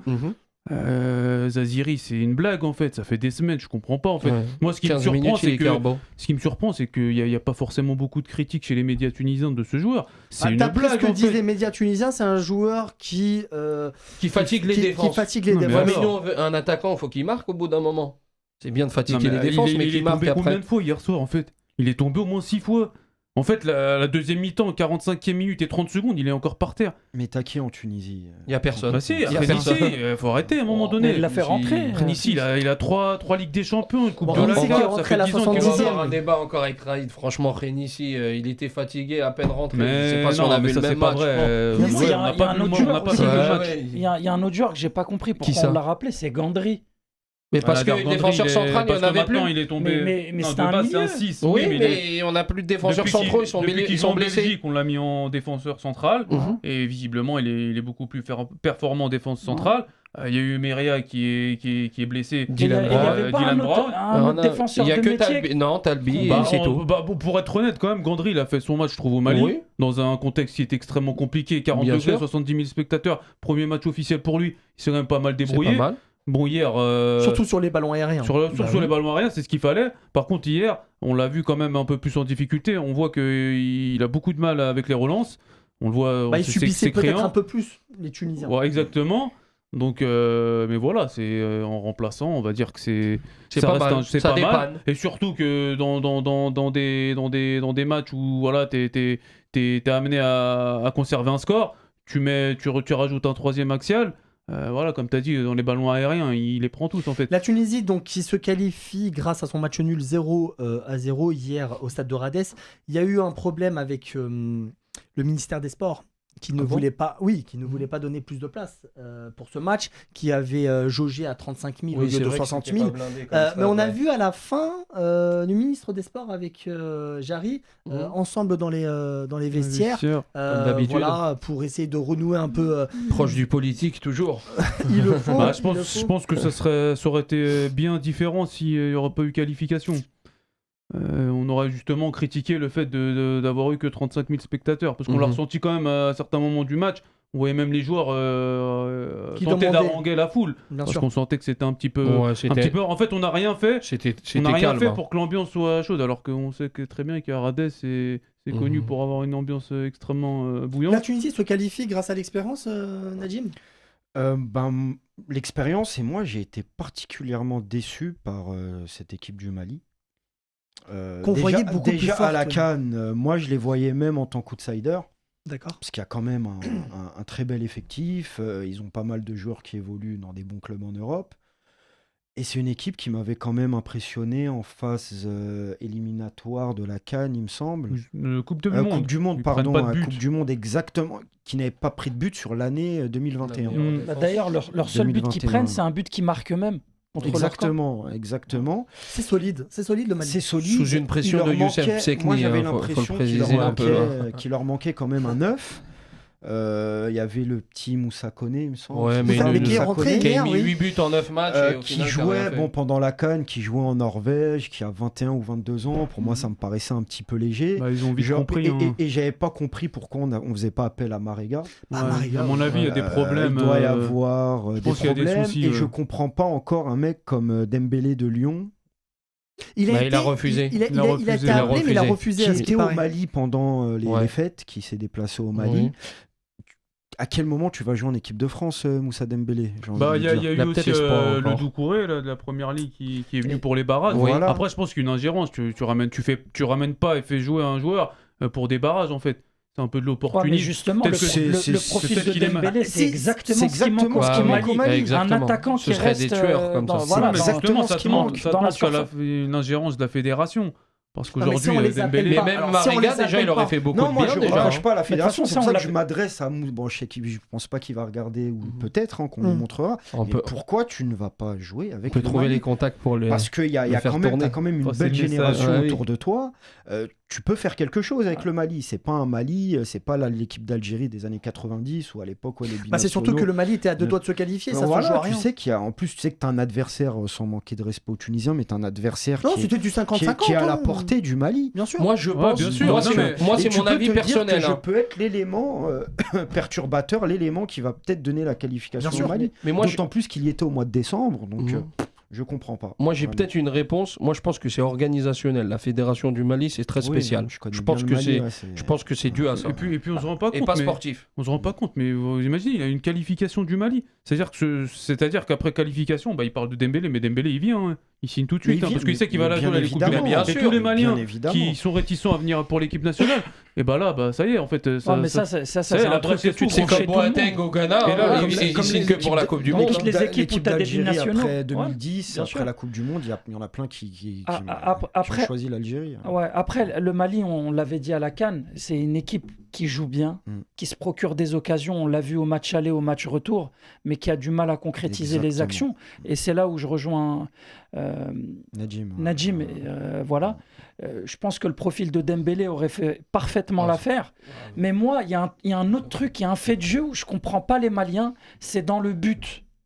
Quand ils marquent le but ils ont marqué un but hors jeu. Un but hors jeu. Mais il y a vraiment hors-jeu. Alors moi j'ai cru qu'au départ il n'y avait pas hors-jeu. Parce que moi on a revu la séquence, il y a un hors-jeu de position. Oui, une hors-jeu de position. Il y a un hors-jeu de position en fait. Sinon je vais revenir sur ça. Rappelons qu'il y avait la VAR. Ouais, il y avait la VAR. Mais tu les vois le joueur n'est pas hors-jeu. Mais tu les vois même pas vraiment contester de façon virulente. Oui, c'est vrai que il y a un Marie Traoré qui repousse un peu les gens parce que voilà. Il y a une image qui m'a choqué au coup de sifflet final. Coup de sifflet, t'as un Malien qui va voir l'arbitre qui lui serre la main avec le sourire. Après les Maliens, bon, on les connaît. C'est des crèmes. Non, mais justement, ça, mais il y a des moments, et c'est pour ça qu'on parlait de l'Égypte tout à l'heure, du vice égyptien. Non, mais c'est tout simplement c'est l'expérience en fait. On l'a dit au barrage, on a dit que nous, je disais qu'on allait sûrement se qualifier juste à l'expérience, parce que le Mali, ils sont pas moins forts que nous. Mais c'est incroyable, quand on y repense, c'est vraiment incroyable, parce que la Tunisie a défendu. Franchement, la Tunisie, 180 minutes. La Tunisie, elle sait gagner ses matchs de façon sale. Incroyable. Vraiment moche. C'est moche. Sans attaquant, c'est ça le pire. Sans attaquant, c'est l'autre équipe qui va marquer pour elle. C'est quand même incroyable. C'est incroyable. Franchement, c'est tout le temps le même scénario. Et hier, les joueurs, il y a eu beaucoup de joueurs qui n'étaient pas au niveau. Quand on voit Ben Ramdan, l'équipe de base sont vraiment les joueurs plus qu'on a en ce moment. Hier, ils étaient complètement carbonisés. Laïdouni a compensé. Il a fait le boulot des trois, des deux autres. Incroyable ce joueur. Laïdouni, incroyable. Vraiment. C'était vraiment un match qui se jouait tactiquement et surtout défensivement du côté tunisien. La Tunisie qui. Son expérience, bien évidemment, a parlé. 6e Coupe du Monde. Qualifiée à toutes les Coupes d'Afrique des Nations depuis 1994. Et à un moment donné, où peut-être les joueurs tunisiens n'ont pas des niveaux des joueurs marocains ou algériens, en parlant que du Maghreb, mais ils savent gagner leur match. C'est l'équipe la plus faible, il faut dire la vérité. Alors, est-ce que la Tunisie... c'est l'équipe la plus faible sur le papier. On va revenir sur quelque chose. Est-ce que la Tunisie, Raï, tu les vois faire quelque chose à la Coupe du Monde ? Honnêtement honnêtement, on est là pour dire la vérité. Non, ça va être 3 matchs et puis on va rentrer à la maison, on va pas se leurrer. En 2018, honnêtement, on avait quand même Sakni au top niveau, qui était exceptionnel. Bon, après, il y a eu sa blessure 2 mois avant la Coupe du Monde. Ouais, on avait une équipe. Bon, après, c'est vrai qu'il y a eu le tirage au sort avec 2 grosses cylindrées. Ouais, c'est vrai qu'on avait moins espoir. Mais au moment de la qualification, honnêtement, tu peux te dire, oui, il y a moyen d'aller en 8e de finale. Parce qu'il y avait des joueurs en forme. Il y avait quand même une attaque. Faut pas oublier qu'il y avait Badri aussi qui était très bon. On avait Msakni, on avait Sliti, on avait Ben Youssef, on avait Kazri aussi qui était aux formes. Nabil Maloul qui donne visait le but. le quart de finale et pas le 8e. Le 8e, et c'est lui qui donne le ballon aux Anglais pour marquer le but. Rappelons que la Tunisie, juste avant, avait fait des matchs amicaux qui étaient plutôt... Et Nabil Maloul contre la Catalogne, comme d'habitude, c'est toujours les mêmes matchs amicaux. Catalogne, San Marino, la Corse, toujours. Pour qui Maria était à cette époque-là que des indépendants. J'ai pas compris. C'était le Ramos. Blague à part, aujourd'hui, offensivement, il n'y a rien en fait. Il n'y a rien. C'est le néant. En fait, il faut se rendre compte que Sakni, ok, il est bon. C'est à l'expérience. Mais il a. Ouais, voilà, non, mais la Coupe du Monde, ça passe pas. Tu payes le fait de rester des années au Qatar. Ouais, voilà. Il n'y a pas de niveau en fait pour. Tu t'entraînes au Qatar, les mecs s'entraînent le soir parce qu'il fait chaud. Ils font nuit blanche, ils se lèvent à 14h. Exactement. Honnêtement, t'as un Allemagne-Tunisie par exemple en Coupe du Monde. Le championnat, il n'est pas compétitif. Très faible. Mais ça risque ce qu'il fait. Très faible. Physiquement. Tu le payes. Là, sur ça, franchement, c'est inquiétant. Au niveau offensif, honnêtement, c'est inquiétant. Il va falloir trouver des solutions rapidement. Il n'y a pas de solution après, honnêtement, au milieu de terrain, défensivement, il y a des bons joueurs. Franchement, il y a des bons joueurs. De l'Espérance, c'est un très bon joueur. Le milieu de terrain de la Tunisie. Tout à l'heure, on en parlait. Quand je dis que Chalel et Ben Ramdan, ils étaient carbonisés, mais il ne faut pas oublier que ces mecs-là, ils étaient au Botswana il y a une semaine, qu'ils sont partis au Mali 2 jours après, que là, ils rejouent le retour. C'est compliqué en ce moment. Et que dans 3 jours, il y a la Ligue des Champions. Les mecs, ils sont cuits. Et d'ailleurs, on reparlera de la Ligue des Champions la semaine prochaine, mais ces jours-là, je suis même pas sûr qu'ils vont pouvoir jouer dans 2 jours. C'est pas possible. Les mettre en mais moi, j'ai une question pour vous. Est-ce que vous pensez que le choix de changer le coach a été... Jalel Kadri, un super choix. Ah ouais. Ouais. Est-ce que le connaissant personnellement, parce que moi je le connais personnellement, il a eu un de mes joueurs à un moment donné. C'est un super coach. Je trouve que c'était le bon choix. Mais est-ce que tu penses qu'avec Mandarkber, les résultats là, le 1-0 et le 0-0 à domicile, ça aurait pu se faire, mais c'est pas la même mentalité. Jalel Kadri, c'est quelqu'un qui a de la niaque en fait. Tu vois, Mandarkber, il ressemble à un cardiologue. Il ressemble à un cardiologue, c'est un intellectuel. El Kadri, en termes de charisme, c'est pas ce qui se fait de mieux non plus. Hein. Qui ça ? C'est un leader. Non, je parle de mentalité, c'est tout. Alors en tout cas, pour revenir, Tarek, à ce que tu dis par rapport au charisme, on a vu, il y a eu une petite vidéo de Kadri qui parlait aux joueurs tunisiens à l'aller. Tu l'as vu, oui. Tu le vois. C'est pas Mandark Bayer qui le ferait. Voilà, exactement, c'est sur ça que je veux dire. Jalel Kadri, c'est quelqu'un. Il a dit du haut aujourd'hui, c'est l'armée, quoi. Il a dit, les gars, c'est pas le football, là. Non, après la Tunisie, alors c'est très bien ce que vient de. Je vais te poser la question, Raid. Tu penses, alors il y a un petit phénomène de mode en ce moment qui fait que on rappelle des anciens pour essayer de donner un élan. Il y a toujours eu. Benachour et Ali Boumnijel qui sont venus avec l'équipe nationale. Qu'est-ce que t'en penses ? Mais je vais aller dans le sens de Tarek. Kadri, c'est un bon entraîneur compte tenu du budget que la fédération met pour les entraîneurs. Oui, là c'est un bon. Mais sinon, de base, si tu veux vraiment avoir un projet solide, faire évoluer l'équipe. C'est pas en Coupe du Monde que tu vas faire quelque chose avec un Kadri. Pourquoi on prend Benachour, on prend Boumdiel ? Parce que c'est des adjoints qui vont pas coûter cher en fait. Si tu prends Mehdi Nafti, qui entraînera les Ganes en Liga B, champion d'Afrique, qui a joué la Coupe du Monde, etc. Il est gourmand. Il va pas demander ce que Benachour ou Boumdiel on demandait, en fait. Il n'a pas les mêmes compétences. Mais c'est pour ça qu'il n'est pas allé en Mauritanie d'ailleurs. Parce qu'il lui donnait pas assez. Benachour aujourd'hui, s'il va porter honnêtement, il est je sais pas. Bon, il a quand même une certaine expérience avec l'équipe nationale sur le terrain. Moi, je suis d'accord. Benachour, non. Boumnijel, oui, Boumnijel, il incarne quand même quelque chose. C'est quelqu'un qui a quand même il a du charisme. Il était là. Il peut s'occuper des gardiens, leur donner des conseils. Il a joué des coupes du monde. Benachour, c'était un bon joueur, mais c'était un éternel espoir remplaçant. Il a une carrière light, il faut dire la vérité. On sait que Benachour, c'est pas quelqu'un qui a du c'est quelqu'un qui dégage quelque chose. Exactement, c'est pas quelqu'un qui a du caractère. C'est un super type après, voilà. C'est un mec gentil. Mais aujourd'hui, je crois pas que c'est la personne qu'il faut pour l'équipe nationale. Il y a aussi cette barrière de la langue aussi, peut-être que Benachour, il y a beaucoup de Tunisiens qui jouent dans l'équipe nationale qui parlent comme Kazri, comme Skiri, qui parlent français. Ça peut aussi jouer. Oui, mais franchement, je pense qu'en Tunisie, même les joueurs locaux, c'est des francophones. Honnêtement, ils parlent tous très bien le français. Tant qu'il y aura cette fédération qu'elle n'a pas envie d'investir dans des vrais entraîneurs. Alors la fédération qui a pris 12 millions. D'après qui a pris 12 millions pour la qualification. Ils vont aller où ces 12 millions Ça c'est un autre sujet. J'ai ma petite idée. Ça c'est un autre sujet. Hannibal, c'est comment Hannibal qui est rentré hier. Hannibal c'est pour la Coupe du Monde. Vous allez voir. Moi je pense que ça va être le meilleur joueur tunisien de la Coupe du Monde. Il a fait un live après le match que j'ai vu, qu'on a tous vu. Oui, il encourage dont le petit jeune là qui est au PSG. Ismaël Garbi qui va venir. Il encourage, il leur dit les gars, il y a une Coupe du Monde, le train là c'est maintenant. C'est maintenant qu'il faut. Non, mais lui, il a une superbe mentalité. C'est un modèle. Honnêtement, on se rend pas compte que ce mec-là, il va pouvoir nous faire amener plein de joueurs en fait dans les 10 prochaines années. Et je pense que lui, il est vraiment cadré pour la Coupe du Monde et pas pour la Coupe d'Afrique. Parce qu'au Qatar, pourquoi au Qatar. Bon, au Qatar, c'était un niveau un peu plus faible. Non, mais pourquoi la Coupe du Monde ? Explique-nous. Parce que c'est un joueur qui a une mentalité et un jeu à l'européenne. Lui, en Coupe d'Afrique, même s'il est des fois hargneux, c'est pas quelqu'un qui va aller comme Ben Robden ou Laïdouni au duel. C'est quelqu'un, il faut poser, il faut jouer à l'européenne, il faut de l'espace. Au Qatar, on l'a vu, c'était un des meilleurs joueurs. Pourquoi ? Parce que le Qatar, c'était ouvert. Ça se rentrait pas. Puis la pelouse était bonne. En Tunisie, pourquoi Jalel Kadri, il n'a pas mis ni Monderke Bayer après sa prestation au Qatar ? Parce qu'ils savent très bien qu'en Afrique, il va rien faire. Il va se faire manger. On l'a vu, il l'a fait rentrer, il s'est embrouillé au bout de 2 minutes. Il va pas tenir. Coupe du Monde, je pense que ça va être ça, Coupe du Monde. De toute manière, offensivement, en termes de physique surtout, c'est peut-être le joueur qui a le plus le niveau de jouer un match de Coupe du Monde. C'est triste à dire parce qu'il a 19 ans. Bon, la Tunisie qui a quand même Msakni, on sait pas dans quelle forme il va arriver à la Coupe du Monde.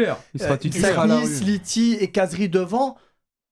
Msakni, techniquement, c'est bon. Je pense qu'en Coupe du Monde, avec l'espace, etc., il peut créer des choses. Mais je rejoins Najim. Sekni, je pense qu'au bout d'une mi-temps, ça y est. Là, on parle de la Coupe du Monde. De la Coupe du Monde. On parle pas de la CAN. Là, une mi-temps, je suis même pas sûr qu'il va la tenir en fait. Mais techniquement, il peut, dans la combinaison avec Sliti, c'est assez vif. Et c'est pour ça que souvent, on n'est pas d'accord avec moi sur le joueur Ben Youssef, donc l'attaquant. C'est peut-être l'un des seuls joueurs tunisiens qui physiquement a les capacités en fait. Il marque jamais. Sur ces belles paroles, il marque jamais. On a des attaquants, ils sont bons physiquement, ils fatiguent les défenses, ils marquent pas. Ah mais bon, Fakhreddine Ben Youssef qui d'accord, mais contre qui est très l'Angleterre, limité, il est techniquement. Il est limité, mais le De Bruyne tunisien. Le De Bruyne tunisien. Il est S'il pouvait limité. marquer Il n'a autant de buts. pas le même pied. Mais bon, après, oui, c'est vrai que sur le critère physique, c'est quelqu'un qui peut ouais, apporter. mais c'est ce qu'on a besoin. Mais là, pour en revenir aux Maliens, parce que là, on a beaucoup parlé des Tunisiens. Qu'est-ce que vous pensez sur ce qui va se passer du côté du Mali? Parce qu'ils ont quand même des joueurs assez jeunes. Ils vont continuer. Peut-être Magasuba va pas rester. Je sais pas. J'allais dire. Je pense qu'il faudrait franchir un cap au niveau du sélectionneur. Non, et puis régler le problème du numéro 9. Parce qu'on l'a vu clairement que dans les 18 mètres, c'est stérile. Ils avaient le ballon tout le match. Mais après, c'est pas dangereux. Le Moussa Koné, je pense qu'à l'avenir, ça peut être bon. Là, il a signé à Lorient cet hiver. Il a quand même marqué 3 ou 4 buts pour ses premiers matchs. Mais l'Afrique, c'est compliqué. Mais bon, c'est jeune, c'est sans expérience. Et je comprends pas les types comme Moussa Sissoko. Dembélé. Il est jeune. Peut-être une organisationnelle, comme on disait. Après, ça reste un joueur de 22 ans. Il a encore du temps, je pense. Ça reste une équipe d'avenir. Non, il a du temps. Très bien. Donc la Tunisie qui se qualifie pour la 6e Coupe du Monde. Bravo. On va arrêter de dégliger la Tunisie parce que souvent, lors de l'arrivée à la CAN, on les met pas en favori, etc. Il n'y a pas beaucoup d'équipes qui ont fait la Tunisie depuis 2019, c'est un quart de finale une demi-finale en 2019, un quart de finale de la Coupe d'Afrique au Cameroun. Entre-temps, il y a eu la Coupe arabe finaliste et là une Coupe du Monde. Donc, les résultats sont là en 2018, ils sont là en 2022. Il y a un petit aspect, peut-être que vous serez d'accord avec moi avant de boucler le chapitre Tunisie, et c'est le cas pareil aussi pour le Maroc, c'est que ça joue au Qatar. Ouais. Et je pense qu'au niveau de l'arbitrage au Qatar, ce ne sera pas comme l'a connu le Maroc avec le Portugal, l'Espagne. Bravo. Et il y a autre chose qui est super important par rapport à 2018, c'est le Qatar, c'est un petit pays.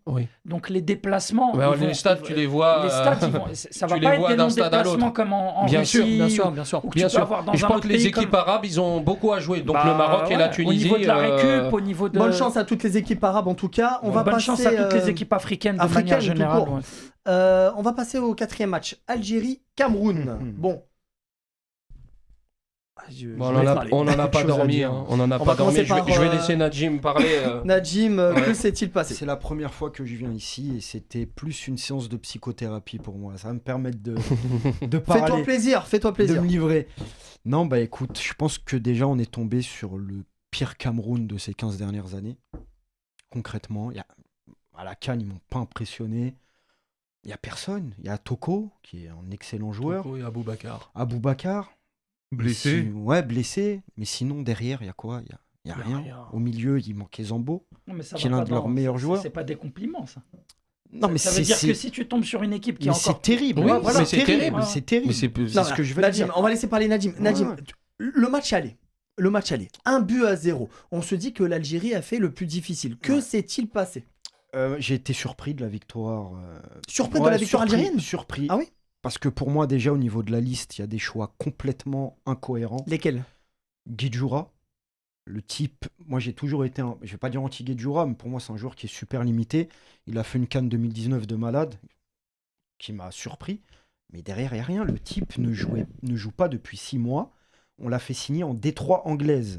Oui, il est sur la fin. Ils ont essayé de le faire. C'est lui qui a décidé d'accepter la Détroit anglaise. Il y avait des autres clubs qui justement. Ils ont essayé de le faire signer au MCO à Oran, avec un salaire astronomique.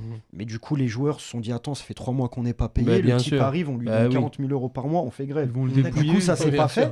Et la seule porte de sortie qu'il a trouvée, c'est Burton Albion en Détroit anglaise.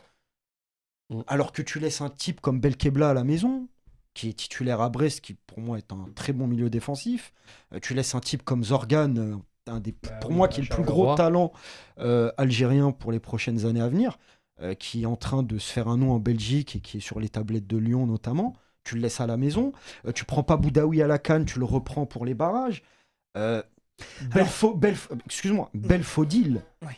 Oh, ça fait très longtemps qu'on l'a pas vu, Belfodil. Belfodil est apparu en 2015 sous Gourcuff. Mais en fait, Belmadi a essayé de faire du neuf avec du vieux. Belfodil n'a jamais rien prouvé en sélection, tout comme Rachid Ghezal, malgré sa passe décisive hier. Alors, le match allait. Tu me dis être surpris du résultat. Beaucoup s'attendaient à une réaction de l'Algérie après une CAN complètement ratée. Et puis hier, ce qui s'est passé... Coup de tonnerre. Pour moi, parce que là, on l'a tous vu, ou plus ou moins, le match. Les Algériens, ils devaient en mettre au moins minimum 3 ou 4 hier. Pour moi, le principal responsable de tout ça, ça reste Djamel Belmadi. Qu'on le veuille ou non.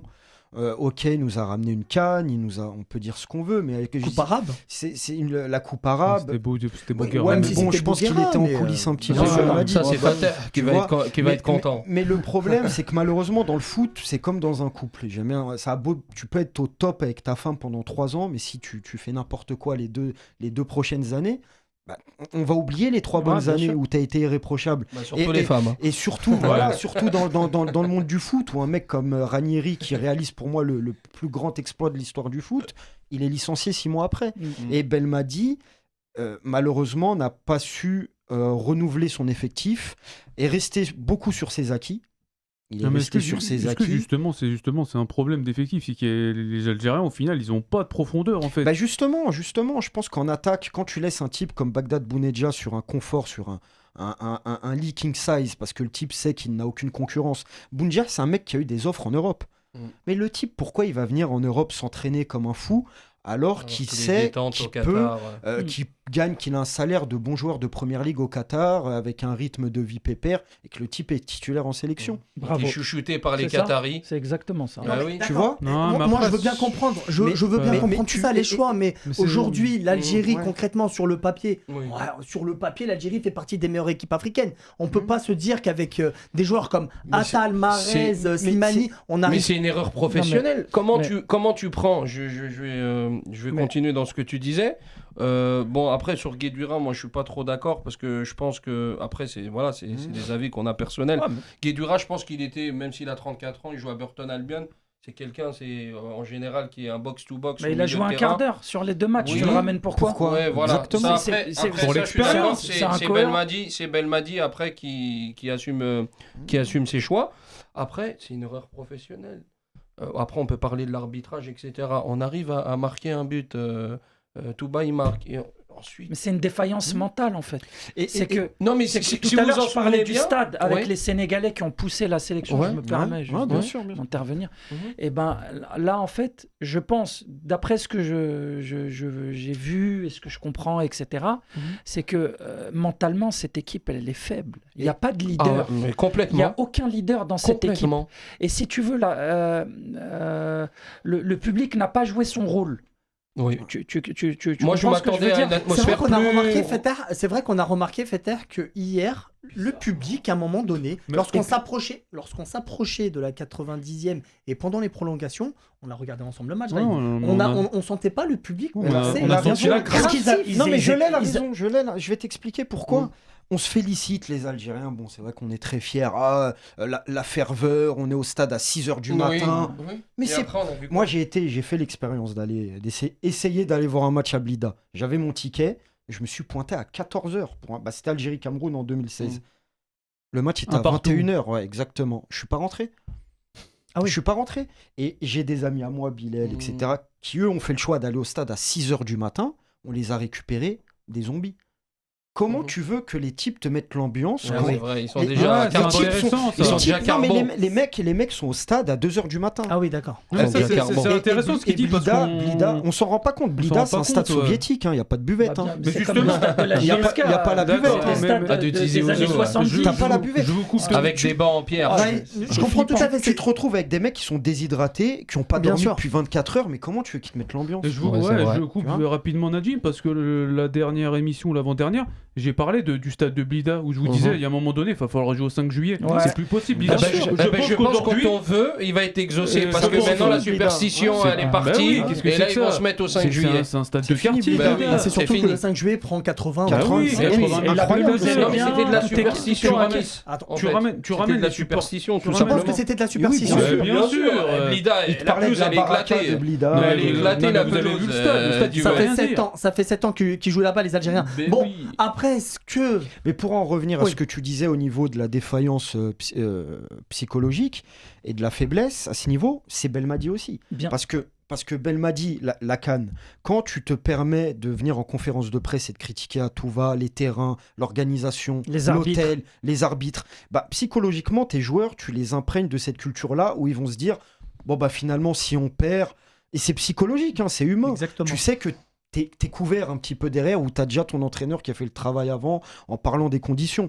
Et c'est ce qui s'est passé encore pendant cette phase éliminatoire. De cette phase de barrage. Alors Fatah, l'Algérie, depuis 2019, ils remportent la CAN. On les attendait pas, ils remportent la CAN. Ensuite, il y a eu la Coupe arabe. Après, on a eu une équipe qui a commencé à freiner, on va dire mentalement ou physiquement, à partir du Burkina Faso. Ça a commencé là. Non, même le Mali. Même avant, exactement. Il y avait le match du Mali. Oui, mais c'était un match amical. C'était un match amical. Moi, ce match-là m'a fait peur. Et là, on a vu toutes les lacunes, et c'est ce qu'on disait tout à l'heure sur l'arbre qui cache la forêt, cette série d'invincibilité qui a caché la forêt.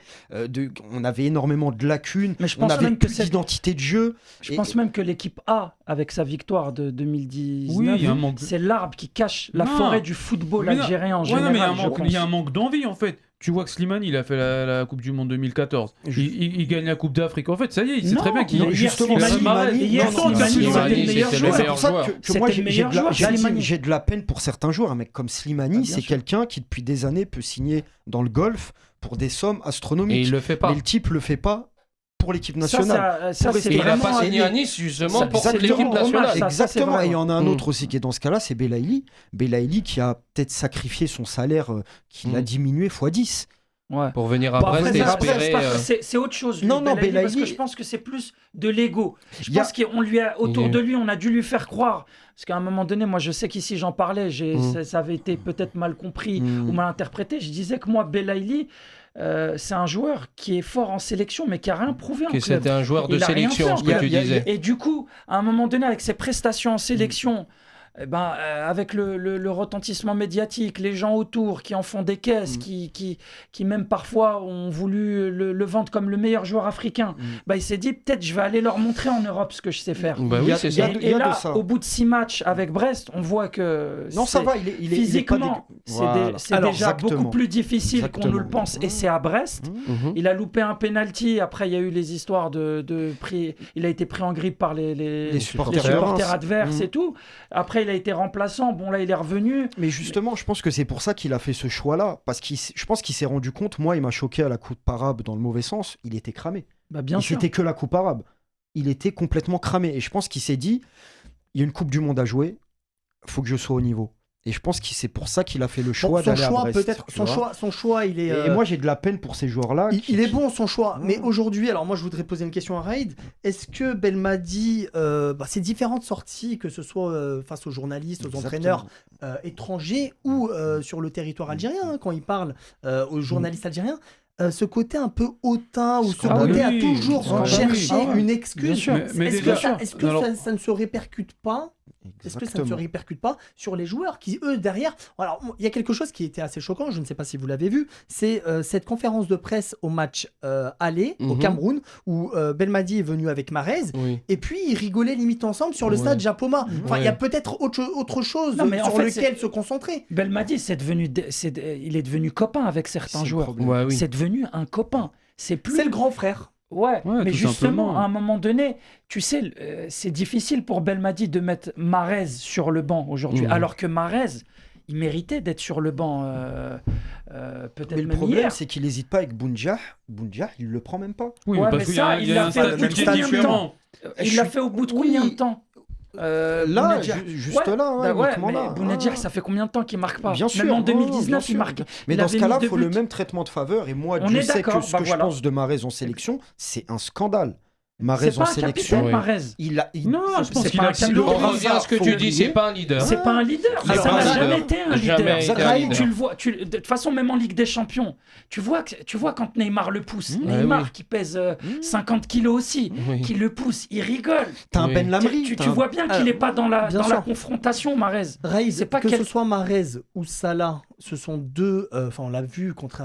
On parlait de Salah tout à l'heure en disant que Salah a raté son penalty, à contrario de Mané qui lui, Mahrez, Salah, c'est des déceptions pour ces barrages? Non, mais je pense que pour revenir à ce que disait Najib, on sent quand même qu'il y a des joueurs en Algérie, ils ont plus l'envie. Mahrez sur le terrain, tu sens qu'il a plus envie. C'est criant en fait. Tu sens qu'il est pas en mode guerrier. Voilà, il est là, il fait le strict minimum. Je pense qu'aujourd'hui, avec cette non-qualification, je pense que Mahrez fait partie des joueurs qui vont arrêter la sélection. Exactement. Je pense que c'est fini. Parce qu'ils avaient tellement justement une relation assez proche avec Belmadi qu'ils retrouveront pas ça avec le prochain. Et qu'à mon avis, après, eux, c'est des joueurs de la sélection algérienne. C'est pas ils disent qu'on est fiers pour les gens du peuple. C'est pour le drapeau qu'ils jouent, pas pour le drapeau. Belmadi, c'est même pas ça. C'est que Belmadi en a fait des sénateurs. C'est même pas une question d'envie. Je pense que Mahrez a envie de jouer une Coupe du Monde. La seule Coupe du Monde qu'il a disputée, c'est en 2014. Il était remplaçant. Il a joué 20 minutes contre la Belgique. Donc je pense que c'est même pas une question d'envie. Je pense que Slimani avait envie de disputer une dernière Coupe du Monde. Aïssa Mandi pareil. Belaïli. Moi j'ai peur de l'état psychologique de Belaïli après.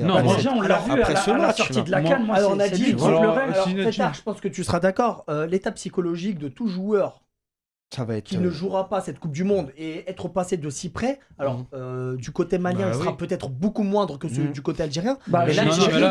Du côté malien, moi je plains celui qui a marqué contre son camp. Qui s'est mangé un rouge 5 minutes après ou 10 minutes après. Maintenant, moi, pour le mental, ça joue son rôle. On l'a vu PSG Real.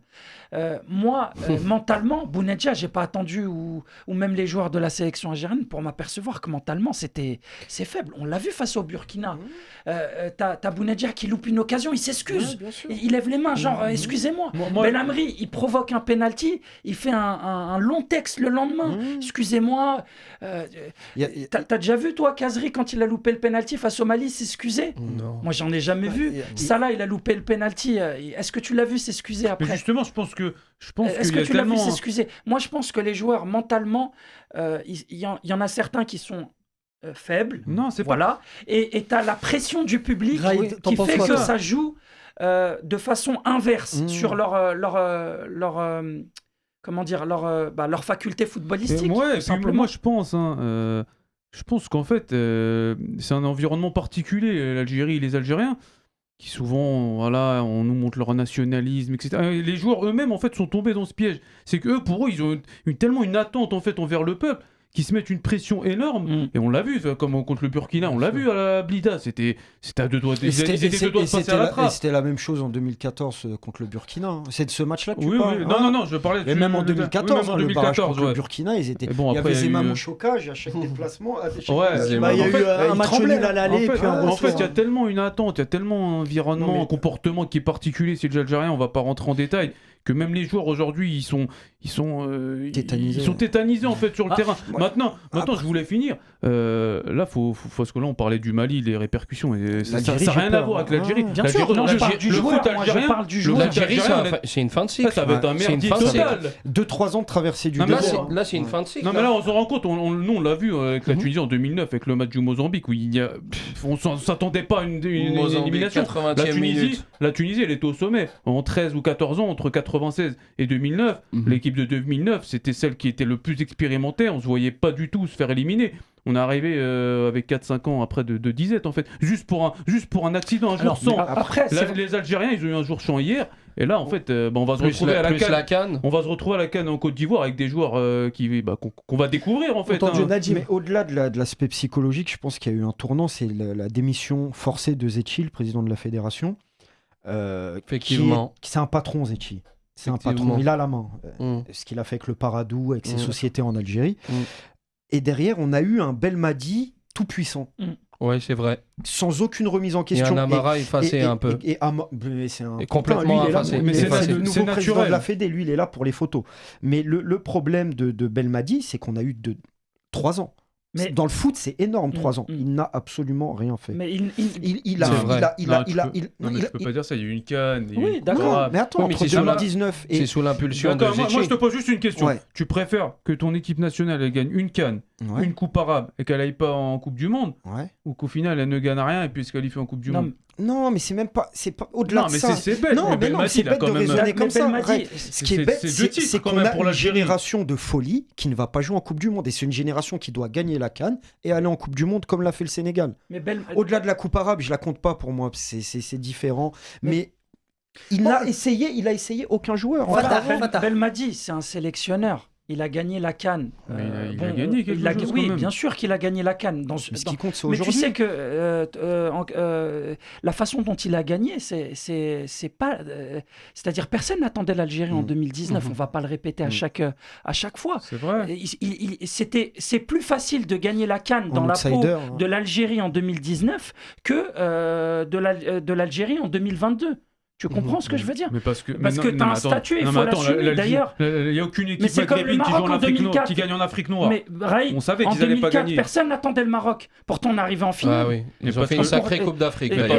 Parce que tu joues la dans une Zambie équipe de d'Afrique Renard, noire. personne l'attendait. n'attendait C'est en facile 2013. de gagner. Sincèrement, quand personne ne t'attend et que tu as des Quand t'es joueurs outsider. revanchards et qui suivent le grand frère, et que le grand frère il a ce discours un peu populiste, un peu guerrier, va-t-en guerre, on va la faire. Bah, la mayonnaise elle prend. Mais quand la barrière est cassée entre le grand frère et le petit frère et qu'il y a des habitudes qui s'installent et que tu as des joueurs qui sont assurés de jouer, derrière il n'y a pas de turnover, il y a des joueurs...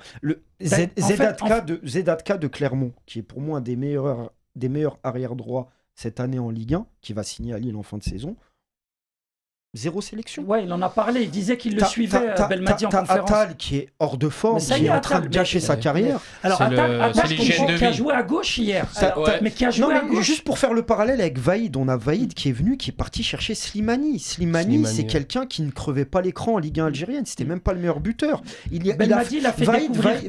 Vaïd a fait des essais avec, à l'époque, Momo Chalali aussi. Il a essayé. Vaïd, il a mis Ziyech et Mazraoui, 2 top joueurs au banc de la sélection marocaine. Mais voilà. Et il les a mis d'abord sur le banc et après il les a évincés. Même si après il y a eu une possibilité de retour. Et même le message que t'envoies aux locaux, t'as Ben Bouali qui est le meilleur buteur du championnat algérien, qui a 22 ans, qui a un gros espoir. Sélectionne-le, donne-lui sa chance. T'appelles des mecs comme Zorgan à la CAN. Il n'a pas porté de 109. Mais on l'avait dit à la précédente émission. Et le rôle d'un sélectionneur, c'est aussi de voir Belmadi, c'est aussi son rôle de voir un peu plus à long terme. Belmadi ne va pas voir les matchs du championnat algérien. En fait, oui. Belmadi vit au Qatar. Exactement. Il vit au Qatar. C'est incroyable quand je l'ai découvert. Il vient une semaine avant les matchs. Comme Infantino. Alors, pas tous en même temps, s'il vous plaît. Comme Infantino. Mais c'est incroyable de dire que mais il a fait son début de carrière là-bas. Donc est-ce que tu imaginerais Deschamps vivre en Italie? Non, pas Est-ce que tu imaginerais Mancini vivre en Espagne? C'est incroyable. Dis Raïd. Vaïd passait plus de temps sur le sol algérien. Je vais répondre aussi un peu à Nadir. Moi déjà j'ai eu quelques échos il y a quelques semaines que les joueurs algériens, donc là on parle avant la coupe arabe, on était encore dans les qualifs avant le barrage, que les joueurs algériens étaient obnubilés en fait par la série d'invincibilité. C'est-à-dire qu'ils étaient obnubilés. Pour eux, c'était un vrai challenge en fait. Ça valait rien. Fallait rattraper l'Italie et compagnie, l'Argentine. Mais justement, ça on en parlait souvent avec Abdel. C'est le travail des médias en fait, qui ont couru à la perte de l'Algérie. Parce qu'à chaque fois, nous ressasser incroyable, la 38e match sans défaite. Des fois, tu joues le Zimbabwe et tu fais 0-0, t'es content. Et ça, et les gens, ça, en fait, ça les a chauffés, les Algériens. Et en fait, les joueurs se sont mis une pression inutile. Et qu'au final, comme il disait Nadim, en fait, c'était l'arbre qui cachait la forêt. D'accord, et Belmadi qui, en conférence de presse chez Canal+, te dit, moi, c'est demi-finale Coupe du Monde. Oui, mais après, bon, ça, c'est son côté... Non, mais tu te rends compte un peu et moi je voudrais parler de l'aspect un peu plus politique parce que il m'a fait penser, Nadim, en parlant de Zetchi. Le problème, Zetchi, il a été limogé et tu me diras si tu es d'accord avec moi parce qu'il pesait pas à la CAF, contrairement à son prédécesseur Raourawa, même si Raourawa c'était un magouilleur, etc. Amara non plus. Amara, il est inexistant. Non, je pense que Zetchi, c'est une excuse de façade. Le fait je pense qu'il commençait à prendre beaucoup de poids, même en termes d'image, il devenait vraiment très populaire. Mais c'est vrai qu'à la CAF, il pesait rien. Il a même pas réussi à avoir un poste en tant que vice-président de la CAF. On a le président, avec tout le respect que j'ai, du Djibouti, de la Mauritanie, qui sont vice-présidents de la CAF et pas de l'Algérie ou du Sénégal. Le Sénégal qui est là. Qui fait un bon taf. Petite parenthèse, parce que Nadim il parlait de la fédération. C'est là que tu vois que le football ça se joue dans des détails. Parce que quand Zetchi parle, il y a une période de trouble. Et c'est à ce moment-là que Laïdouni avait demandé à ce qu'il joue en Algérie. Il avait donné sa préférence. Sauf que là, à ce moment-là, c'était une période de trouble dans la fédération. Et justement, on n'a pas cherché à contacter Laïdouni. C'est pas que l'Algérie n'était pas intéressée, c'est que justement, il y avait une période de trouble. C'est à Belmadi mais après, il y avait d'autres joueurs peut-être à ce poste-là aussi à un moment donné. T'as vu le discours qui tient sur les binationaux? Ça joue aussi beaucoup. Mais moi, aujourd'hui, je suis Adli. Yassine Adli ou Chouguiri, mais même pas en rêve, je viens. Il y a aussi la sortie avec Delors qui était... C'est le travail. Moi, je l'avais dit, mais encore une fois, on me critiquait aujourd'hui. On me disait, ouais, ceci, cela. Aujourd'hui, tout est visible. Visiblement, ce qu'on annonçait, il y a une part de vérité aujourd'hui. Tu parlais des trackers. Non, mais à un moment donné... Tu parlais de Raourawa, qui a fait un travail exceptionnel sur les binationaux aussi. Oui. Qui a attiré la plupart des binationaux. Avec Cavalli qui ramène beaucoup de binationaux, justement, à cette époque-là. Tu l'as vu en conférence de presse dire à un journaliste, mais toi, t'as un physique de physique, toi. C'est pas... Mais Belmadi, ça me rappelle c'est un mec de quartier. Sincèrement, les médias algériens, ils sont horribles. Mais d'accord, mais à un moment donné, moi, j'ai vu des entraîneurs... J'ai vu des entraîneurs en Ligue 1 avec du caractère, des Dupraz, des Antonetti, mais jamais... D'accord. Mais t'imagines, toi, demain, je te dis, mais c'est quoi ton physique? Toi, moi, c'est vrai que c'était pas bien. Tu vas me dire, mais Abdel, Fatah, tu t'as pété les plombs. D'accord, mais alors mec. Et ce qui me surprend, moi, je te dis la vérité, l'image, après, je suis pas dans le truc, mais l'image des Algériens, etc., comme tu as dit, qu'on essaye de nous faire croire, il n'y en a pas un qui lui répond. Mais pas un qui ose lui dire, mais attendez, vous allez trop loin là. Belmadi, c'est l'ivresse du pouvoir pour moi. C'est le type à vraiment... C'est le mec qui s'est pris pour ce qu'il n'est pas. Exact. Il s'est mis un rôle... Non, mais je pense qu'il s'est même mis en tête qu'il avait limite un rôle dans la stabilité du pays même. Mais c'est normal. Tu vois, ou si je pars, ça va péter dans le pays. Alors attends, laisse-le terminer. Tu vois, où il se dit, si je pars, ça peut péter dans le pays. Mais c'est quand même incroyable. Le président de la République le reçoit pour lui dire, s'il te plaît... Et je pense que ça lui monte à la tête. Ça lui monte à la tête. Si je peux me permettre, donc aucune remise en question. C'est dommage. Et on en est là. Mais t'imagines que tu as des médias qui l'ont surnommé le ministre du bonheur. T'imagines que dans un pays, le bonheur en est réduit à sélectionneur. Mais ça je pense que je vais pas faire de la psychologie ou de la psychanalyse de comptoir, mais ça résume l'état du football dans ce pays. Raïd, qu'est-ce que t'en penses? Non, mais je suis d'accord avec Abdel. Après, je voulais juste revenir rapidement tout à l'heure parce que tu disais que Vaïd il avait tenté. Moi, je suis pas d'accord parce que je me rappelle très bien que Vaïd ne sélectionnait ni Belaïli ni Djabou à l'époque. Et qu'à la CAN 2013, suspension, Belaïli. Non, il jouait à cette époque-là. Et que Vaïd, il a 2014, je crois là. C'est sous pression du peuple. Il a sélectionné Djabou. Justement, moi, de ce qu'on m'a dit. Il y a eu une ingérence à l'époque de l'ancien président de la fédération. À l'époque, Ben Lamri voulait le sélectionner pour la Coupe du Monde. C'est le président qui lui a dit non, tu prends Bouguera. Et quand même, aller chercher Soudani, il a lancé des Soudani, il a lancé des Slimani. Il a lancé pas mal de joueurs. Des Djabou. Mais hier, le mec venir au Maroc. Mais Vaïd, allez voir les matchs du championnat algérien. Mais bien sûr. Belmadi, tu le vois pas dans les stades algériens. Mais Vaïd vit au Maroc. Mais bon, tu me diras, c'est des étrangers. Non, mais vous savez, quand tu vois que Belmadi... quand tu vois que Belmadi, il te... En fait, tu vois qu'il y a les paroles et il y a les actes. Pour moi, un sélectionneur, il doit vivre dans le pays dans lequel il entraîne. Tout à l'heure, je te parlais du ministre du bonheur. Mais Deschamps, il a gagné la Coupe du Monde. Même Aimé Jacquet, est-ce que quelqu'un a entendu parler? Mais ça veut tout dire. On est beaucoup dans le populisme ici. Après Belmadi, le populiste, on a eu Belmadi hier en conférence de presse. Complotiste. Alors, pour lui, il y a un grand complot. Vas-y, non, mais il y a une chose que vous ne prenez pas en compte. C'est que les journalistes algériens sont horribles. Et Belmadi, ça fait 3 ans qu'il résiste. Il n'y a personne qui a résisté. Madjer, elle avait complètement craqué durant sa conférence de presse. Tu peux pas dire ça aujourd'hui. Même au Maroc, il y en a certains, ils sont horribles. Les Algériens, ils sont sortis. C'est vrai qu'en Algérie... C'est bon, il a craqué. Des fois, il y a des craquages. On ne peut pas parler de journalisme, sachant que nous-mêmes, aujourd'hui, on travaille dans l'audiovisuel. Donc, moi, je suis un observateur. Je ne suis absolument pas... À un moment donné, on ne peut pas critiquer le journaliste algérien, c'est le journaliste marocain. Non, je suis pas d'accord. Tu vois très bien qu'ils font péter les plombs, les journalistes algériens. Juste une chose aussi, parce que tu parlais de complot, l'arbitrage. J'en ai pas, mais. Non, mais là, il y a quelque chose à dire sur l'arbitrage. Non, mais apparemment, là, il y a une enquête. Là, Je sais pas, mais quand même. Parce que moi, ce qui m'a choqué. Les enquêtes, ça mènera à rien. Non, mais c'est pour ça que moi, la VAR me fait rire. Moi, j'ai l'impression que la VAR, on s'en sert uniquement quand bon nous semble. Voilà. Dans son intérêt. Il y a une main d'un défenseur camerounais. On va pas voir la VAR. La VAR, c'était des étrangers. Il y a 2 fautes. Le Maroc. Il y a 2 fautes sur Belaïli. On va pas appeler la VAR. Mais par contre, quand c'est des faits de jeu à l'avantage des Algériens sur le but de Slimani, là, on va faire appel à la VAR. Sur le but camerounais, ça a été remis en cause, oui. Le but camerounais, pourquoi mais il n'appelle pas la VAR? Moi, je l'ai vu, pas la faute. T'as le joueur camerounais. Ah non, moi je vois pas de faute. Ah non, mais revois les images. T'as le joueur camerounais qui charge Mendy et qui pousse Mendy sur Mboli. Nadjim, juste, on va terminer par... Non, mais juste au moins qu'il aille checker la VAR. C'est en cours. Après, c'est une interprétation. C'est à lui d'interpréter, exactement. C'est une histoire de flagrant ou pas flagrant aussi. Voilà, juste, tu sais que tu vois le gardien au sol. C'est une sortie Fata, s'il vous plaît. On va vite tourner le sujet parce qu'il y a effectivement un dépôt de plainte en cours. Et puis surtout le Cameroun, tu disais sur le dépôt de plainte, félicitations au Cameroun, ils ont gagné. Ah non, par contre, félicitations au Cameroun. Félicitations au Cameroun. Ce qu'ils ont fait, c'est incroyable. Et on peut s'en prendre. Et c'est pour ça que j'ai pas tout de suite mis l'accent, j'en ai parlé après de l'arbitrage. Parce qu'il y a eu des faits inadmissible comme la manière de défendre à la fin. On marque quand même un but. Donc c'est pour ça que je reviens à la fin sur l'arbitrage et je félicite aussi les Camerounais. Bon, c'est très bien ce qu'ils ont fait. Raïd, on va terminer par toi. Ouais, le Cameroun l'emporte au mental clairement. Il y a une enquête ouverte sur Bakary Gassama. Bakary Gassama qui était l'arbitre de la finale de Champions League entre l'Espérance et le WAC. Ah ouais, mais là c'était à l'avantage de l'Espérance, donc c'est vrai. C'était quoi? Donc on va remettre aussi en cause. Écoute, les Tunisiens ils sont forts dans l'arbitrage en club. J'ai rien dit.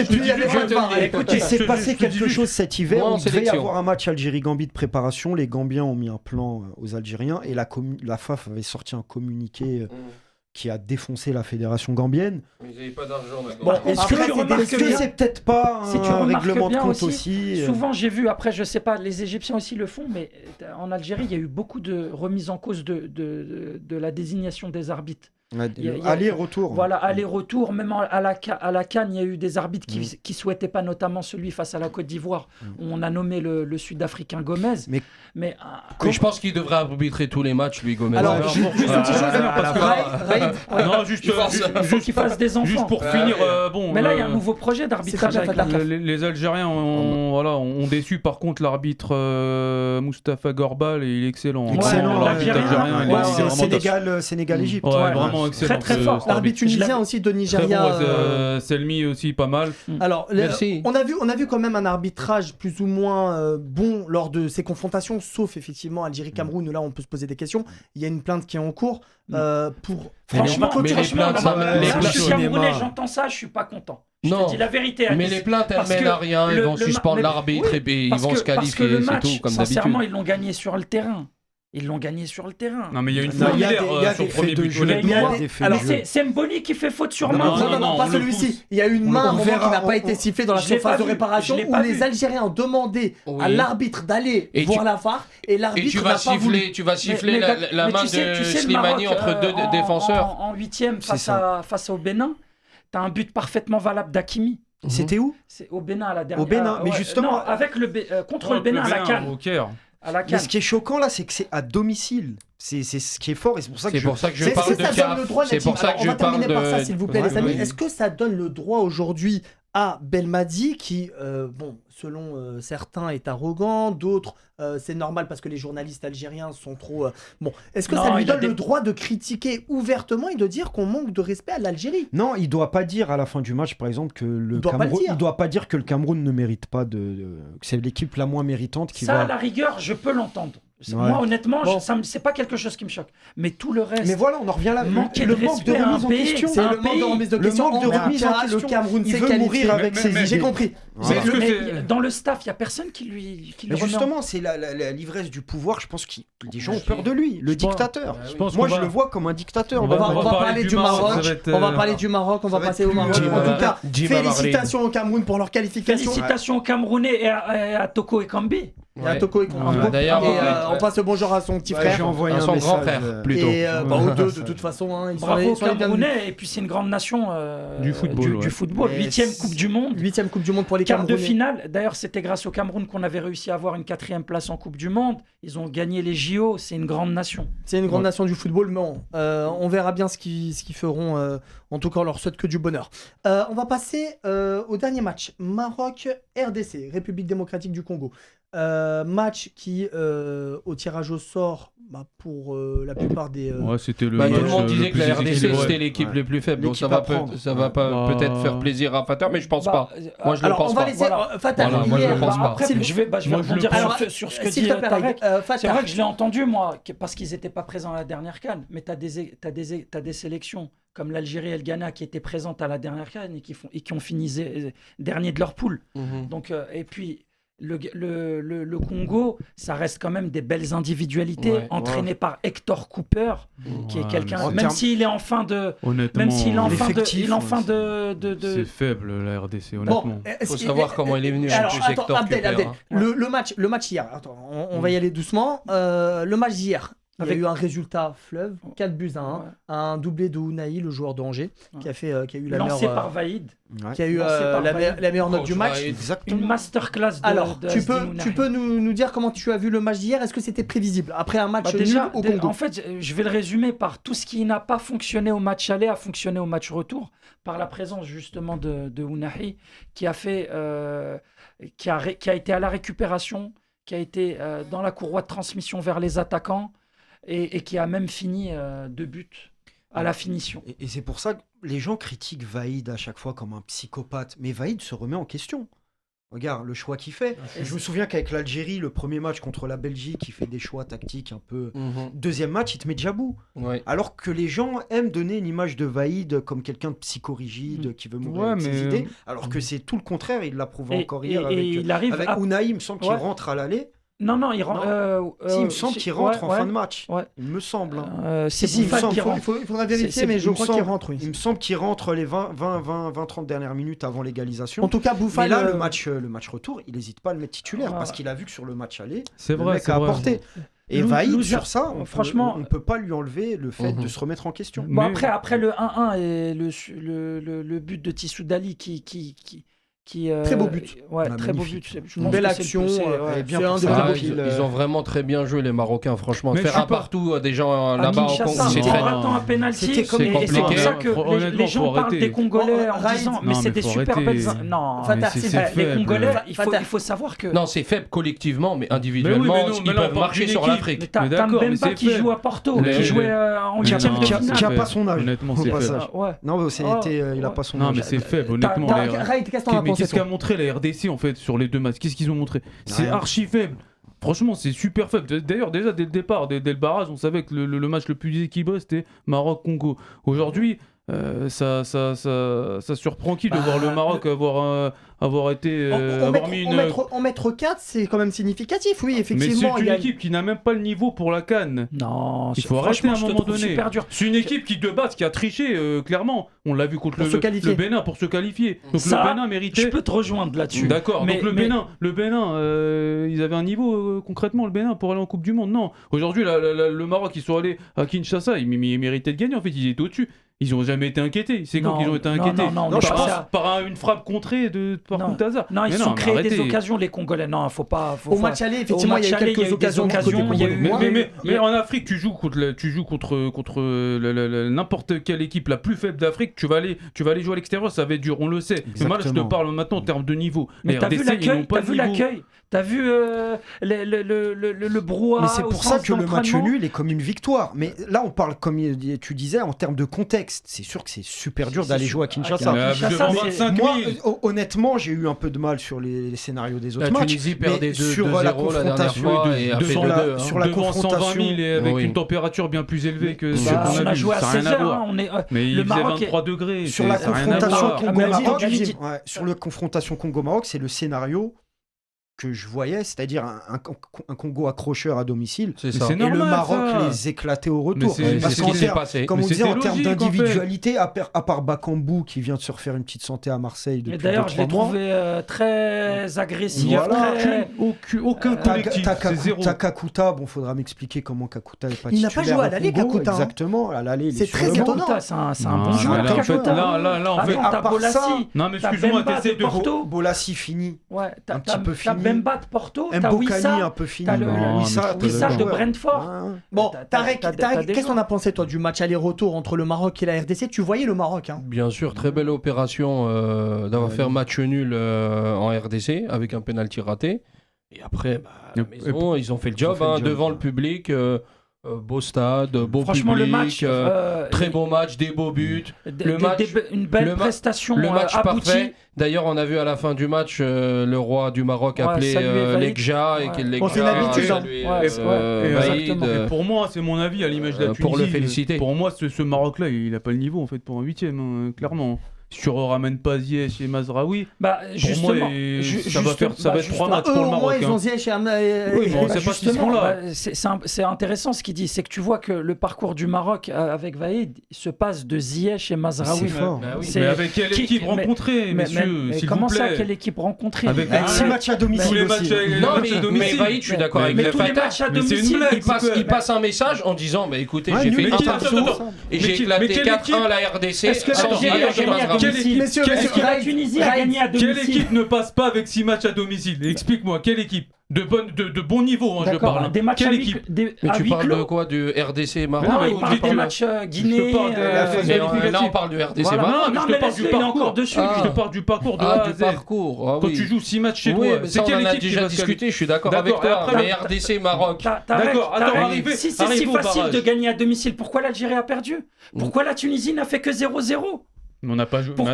Pourquoi le Mali j'ai la réponse pour la Tunisie, ils n'ont pas d'attaquants. Mais le Mali, c'est pas ne gagne pas à domicile contre le Ghana. Le Mali, ne gagne pas à domicile contre le Ghana. Pourquoi le Ghana ne gagne pas à domicile contre le Nigeria? En tout cas, le Maroc. Non, mais surtout que pour clore ce débat, si c'est si facile de gagner à domicile, vous auriez l'hospitalité à toutes les équipes. Elle a payé tous les billets, tous les frais. Elle a forcé personne. Ouais, mais t'es une fédération, tu acceptes. Non, mais ce que je veux dire, c'est qu'il n'y a aucun exploit de la part du Maroc. Gambie, Tchad, qualifié pour une 6e Coupe du Monde, c'est un exploit. Mais face au Congo, face à cette équipe, c'est pas. En fait, il n'y a rien. Mais quand tu es à 180, mais Anis, quand tu es à 180 minutes d'une Coupe du Monde, est-ce que tu crois qu'il y a Congo, il y a Maroc? Non. Les deux équipes, elles sont sur un piédestal. Non, mais ce que je veux dire, c'est que tu as rencontré une équipe qui n'était même pas à la Coupe d'Afrique. La Coupe d'Afrique, déjà de base à 16. Mais le Ghana, il était à la Coupe d'Afrique. Le niveau, il est pas waouh. À 24. Le Ghana, il était à Coupe d'Afrique, il a fini 0 derrière le Comore. L'Algérie a fini dernière du groupe. Mais d'accord, mais compare pas le Ghana avec la RDC. Le Ghana, Pourquoi? Mais le Ghana, c'est un nombre incalculable de Coupes d'Afrique. Mais ils ont gagné 2 Coupes d'Afrique. C'est 4 Coupes d'Afrique. Mais le Congo avec Zaïre, ils ont gagné 2 Coupes d'Afrique. Non mais le gars, ils ont des finales, c'est peut-être, ils ont d'expérience. Moi, je pense que... c'est peut-être, messieurs, c'était peut-être aujourd'hui la RDC le tirage le plus simple. Mais bizarrement, on savait déjà que ça allait être le plus simple, que le Maroc allait tomber sur le plus simple. Ça veut dire on l'avait dit ça ou pas? Non, on l'avait dit ça ou pas? Non, mais c'est pas un reproche. Tu peux pas reprocher au Maroc d'avoir un président de fédération qui fait. Moi, je rêverais d'avoir un président. C'est pour ça que je parlais de ça précédemment. À la tête, c'est pas un reproche. Il faut derrière aussi dans les coulisses avoir un président qui a de la poigne et qui peut. Quand la France, on appelle la chatte à Dédé familièrement et qui tombe sur des équipes balourdes, c'est parce qu'il y a Noël Le Graët derrière qui. Non, c'est pas Noël Le Graët parce que c'est la France. Mais compare pas la France. C'est pas la France, elle tombe que dans des poules et des. Parce que c'est la France. Non mais regarde en 2014 le barrage face au Burkina. Le barrage face au Burkina, Bouguera prend face à l'Afrique du Sud. Bien sûr. Attendez, il y a eu un arbitre corrompu à l'aller. Je te prends l'exemple de la Coupe du Monde où la Norvège et le Brésil s'est arrangé pour pas faire passer le Maroc. Parce que c'est la Norvège et le Brésil. Alors, je pense que tu es le mieux placé pour nous donner ton avis. Tu penses qu'aujourd'hui, les présidents africains de leur sélection ont leur mot à dire? Bien sûr, mais bien sûr, c'est un jeu d'influence, c'est de la politique. Il y a un moment donné, il y a déjà l'aspect du pays. Si tu es plus ou moins un grand pays, l'Algérie ou le Maroc pèsent plus que le Lesotho, le Burundi. Ça, déjà, il y a ça. Il y a cet aspect-là. Mais il y a aussi les instances de la CAF. Tu vois, les jeux d'influence qu'il peut avoir, si tu as un représentant qui est vice-président ou pas. Mais Tarek, ça, on le voit avec Nasser. Nasser au PSG, il a voilà, Pourquoi il a ramené la finale de Ligue des Champions à Paris? Complètement. Donc en fait, ce qu'on est en train de reprocher... Je dis pas que c'est un reproche, mais ça fait partie du jeu. Ce n'est pas mais dans la bouche de certains qui n'ont que leur ja à la bouche, c'est un reproche. Et Najim, il le fait, il le dit, je préfère... Et c'est ça que je reproche à l'Algérie aujourd'hui. C'est le patron du UEFA. Nasser, c'est le patron du UEFA. Zetchi et Amara, qui est inexistant, ils ne pèsent rien à la CAF. Alors, Raïd. Mais justement, Raourawa, oui. Moi, Raourawa, j'ai eu les échos de certains présidents. Ah ouais, C'était la belle époque, Raourawa. Militaire, c'est pour ça que je te dis, Bouguera à l'époque, il doit prendre le rouge. Mais en barrage. ce que je veux dire, c'est que la CAN en 2022, c'est grâce à Issa Hayatou. Mais bien sûr. Parce qu'il était président de la. Non, mais là, tu t'es loin du Fatah. Alors, on est dans le même sujet. On est exactement dans le même sujet. Alors, je vais vous donner la parole, s'il vous plaît. Raid. C'était pour répondre à ta question, Anis. La Coupe du Monde a été gagnée sur le terrain, mon ami, pas en dehors. D'accord. Toi, tu avances les performances de Vaïd. Justement, tu devrais plus parler de votre président qui lui est vraiment performant que Vaïd, parce que c'est grâce à l'Exer que Vaïd il entre guillemets fait des résultats, parce que crois-moi, s'il n'y avait pas l'Exer au Maroc, Vaïd ça ferait longtemps qu'il aurait sauté, parce que Vaïd ne fait strictement rien pour moi avec le Maroc. Comment t'expliques aujourd'hui que vous êtes qualifié? Je ne comprends pas son animosité vis-à-vis de Vaïd, parce que moi je n'ai rien dit. La seule chose que j'ai dit, c'est tout ce qui n'a pas fonctionné. Donc il y a des choses qui n'ont pas fonctionné à l'aller. Si on fait 1-1, et ben Vaïd l'a corrigé, notamment en mettant titulaire le petit Ounahi et en changeant la doublette de l'attaque avec Tissou Dali. Mais ce que tu comprends pas. Et j'ai envie de te dire, regarde, Tissou Dali, comment il arrive en sélection nationale? Il arrive pour remplacer Tissou Dali qui joue en Belgique. Abdé du Barça dont le Barça que le Barça ne libère pas pour jouer la CAN. Il arrive en le remplaçant. Il fait quelques bonnes apparitions. Il vient dans ce groupe pour les barrages. Mais on peut aussi lui reconnaître comment dire, le mérite d'avoir changé la doublette du match aller. Bien sûr. Alors, qu'est-ce que tu veux que je lui reproche de plus en te disant que ça n'a pas marché à l'aller et que ça a marché au retour? Non, mais il a fait des choix. Moi, la vérité, je peux pas lui tomber dessus. Le match, il a été maîtrisé de bout en bout. Mais d'accord. En tout cas, tu me dis Vaïd, vas-y, moi je veux bien t'écouter. Non, mais en tout cas, moi, le Maroc. Ce que je te dis, c'est que le Maroc aujourd'hui, ils ont eu un parcours qui a été facilité en fait. On a battu la Guinée. Pour moi, grâce à Naby Keïta. On a battu la Guinée de Naby Keïta. C'était pas fameux à la CAN. Ouais, c'était pas fameux, mais ils sont arrivés en 8e. La Guinée, c'est light. Non, la Guinée, c'est light. Mais c'est quand même plus fort que le Djibouti. Bon, en tout cas, ils ont tenu en échec aux prolongations les Égyptiens. Pour moi, ça reste quand même une équipe. Ce que je veux dire, c'est que pour moi, qui a perdu contre le Sud-Soudan d'ailleurs pour les qualifications. Vaïd, il est encore là grâce à l'Exer.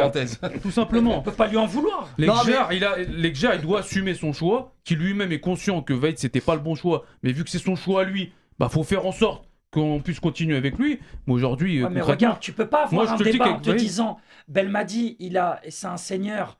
En façon de parler, on s'est compris. Il y a des joueurs qui devraient mettre sur le banc, il le fait pas. Et t'as un Vaïd qui justement, t'as des joueurs qui traînent les pieds ou qui font des choses qui ne lui plaisent pas et il les écarte ou les met sur le banc. Et derrière, ne pas lui reconnaître certaines qualités. Il n'y a pas que du noir chez Vaïd. Alors Fatah, on va 100% pro Vaïd pour moi. Alors, très bien. Bon, après, la meilleure chose qui peut arriver. De toute manière, il y a une opinion publique qui ressort au Maroc. Parce que le jeu, oui, à la CAN, on est resté sur ce goût amer de l'Égypte. Il n'y a pas que le jeu. Tu sens qu'il y a pas. C'est ça, c'est parce que Raïd, c'est un Tunisien. Ils n'aiment pas les coachs étrangers en Tunisie. Bon, les amis, en tout cas, je rigole. Alors Fatah, allez, on va terminer par ça. Ce que je comprends pas de Raïd, c'est qu'il n'aime pas Vaïd, mais il a battu. Il y a eu à la CAN 2017 Tunisie et Algérie, il y a eu 2-1. Vous avez battu le. Oui, mais c'était pas. C'était Vaïd, CAN 2013. Ah non, c'est en 2013, pardon, autant pour moi. Oui, CAN 2013. Sa première CAN, ouais. Sa première CAN, ouais. En tout cas, moi je trouve que. Ouais, c'est ça. Alors, messieurs, pour. Tu parles du but de Msekni, là, le pleine lucarne. Incroyable le but. Incroyable le but, c'est pleine lucarne. À la tunisienne. À la tunisienne. Alors, les qualifiés Ghana, Sénégal, Tunisie. J'allais dire Algérie malheureusement, mais Cameroun et Maroc. Ne remue pas le couteau dans la malheureusement. Vous voyez quelle nation, et on termine très rapidement s'il vous plaît. Sénégal. Sénégal pour tout le monde. Sénégal, ouais. Après, ils seront dans le chapeau 3 comme le Maroc. C'est ça. Pourquoi on n'est pas dans le chapeau 3? Ce serait bien de. La classement FIFA. Il faudra faire attention à l'arbitrage. Les équipes africaines, elles sont défavorisées. On l'a vu. Faut le dire à la vérité. 2018. Bien sûr. Où c'était scandaleux face au Portugal, face à à l'Espagne. J'en parle même pas. Je reviens 2006, Tunisie, Ukraine, Shevchenko. Oui, il y a une main clairement. Il y a une main, c'est pas sifflé. Une dernière question pour Nadim. 98. Et puis on va terminer pour l'émission d'aujourd'hui qui était très animé. Je cherchais le mot. Nadim, Belmadi, il part ou il reste? Pour moi, il doit partir.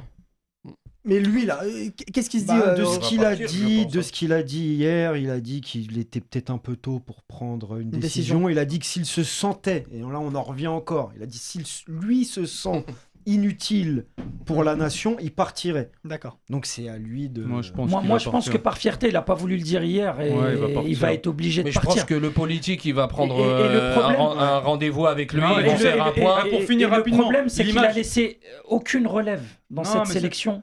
Et c'est ça, le pire. C'est qu'il perd avec les mêmes joueurs qu'il avait en 2019. Et c'est ça le réel drame. C'est pour ça que je reproche de ne pas avoir travaillé pendant ces 3 ans. Il est limite parti avec la politique de la terre brûlée où il va falloir quelqu'un qui va tout devoir rebâtir. Il va falloir. Et j'espère pas que c'est Boguera qui reprenne le flambeau. Pour finir, Raïd, le mot de la fin. L'image de Belmadi à 4 pattes, ça passera pas. Je pense qu'il arrêtera. Tarek, s'il te plaît. Être à 4 pattes à la fin, ça veut dire que ça y est, c'est fini. Je pense pas qu'il continuera parce qu'on aura toujours cette image d'un homme faible qui a 4 pattes et qui pleure. Ça va pas passer. Les Camerounais se sont beaucoup amusés. Ça, c'est une image. Je pense que je sais pas ce que t'en penses, Nadjim, parce que toute sa communication à Belmadi, moi je les écoute, la référence. Il a fait de la Coupe du Monde au Qatar son objectif. C'est normal. Il a même dit. Il a même dit que c'était mieux gagner une CAN ou quelque chose comme ça. Mais après, on peut pas lui reprocher ça. On ne peut pas lui reprocher d'avoir mis tout sur la Coupe du Monde. Qui ne voyait pas l'Algérie en Coupe du Monde ici? Alors voilà, donc non, je pense que psychologiquement, il est atteint, il va pas se relever. Sincèrement, ça va être plus difficile. Je pense que pour se relever d'un échec, surtout au Qatar, chez lui, peut-être qu'il voulait terminer comme ça. Et je pense qu'il reprendrait une petite carrière dans le golf. Bon, sur ces mots de la fin, peut-être l'équipe nationale du Qatar, on sait pas. On sait jamais. Merci d'être passé et puis on se voit bientôt pour la Champions League africaine. Merci, à plus tard. Ciao.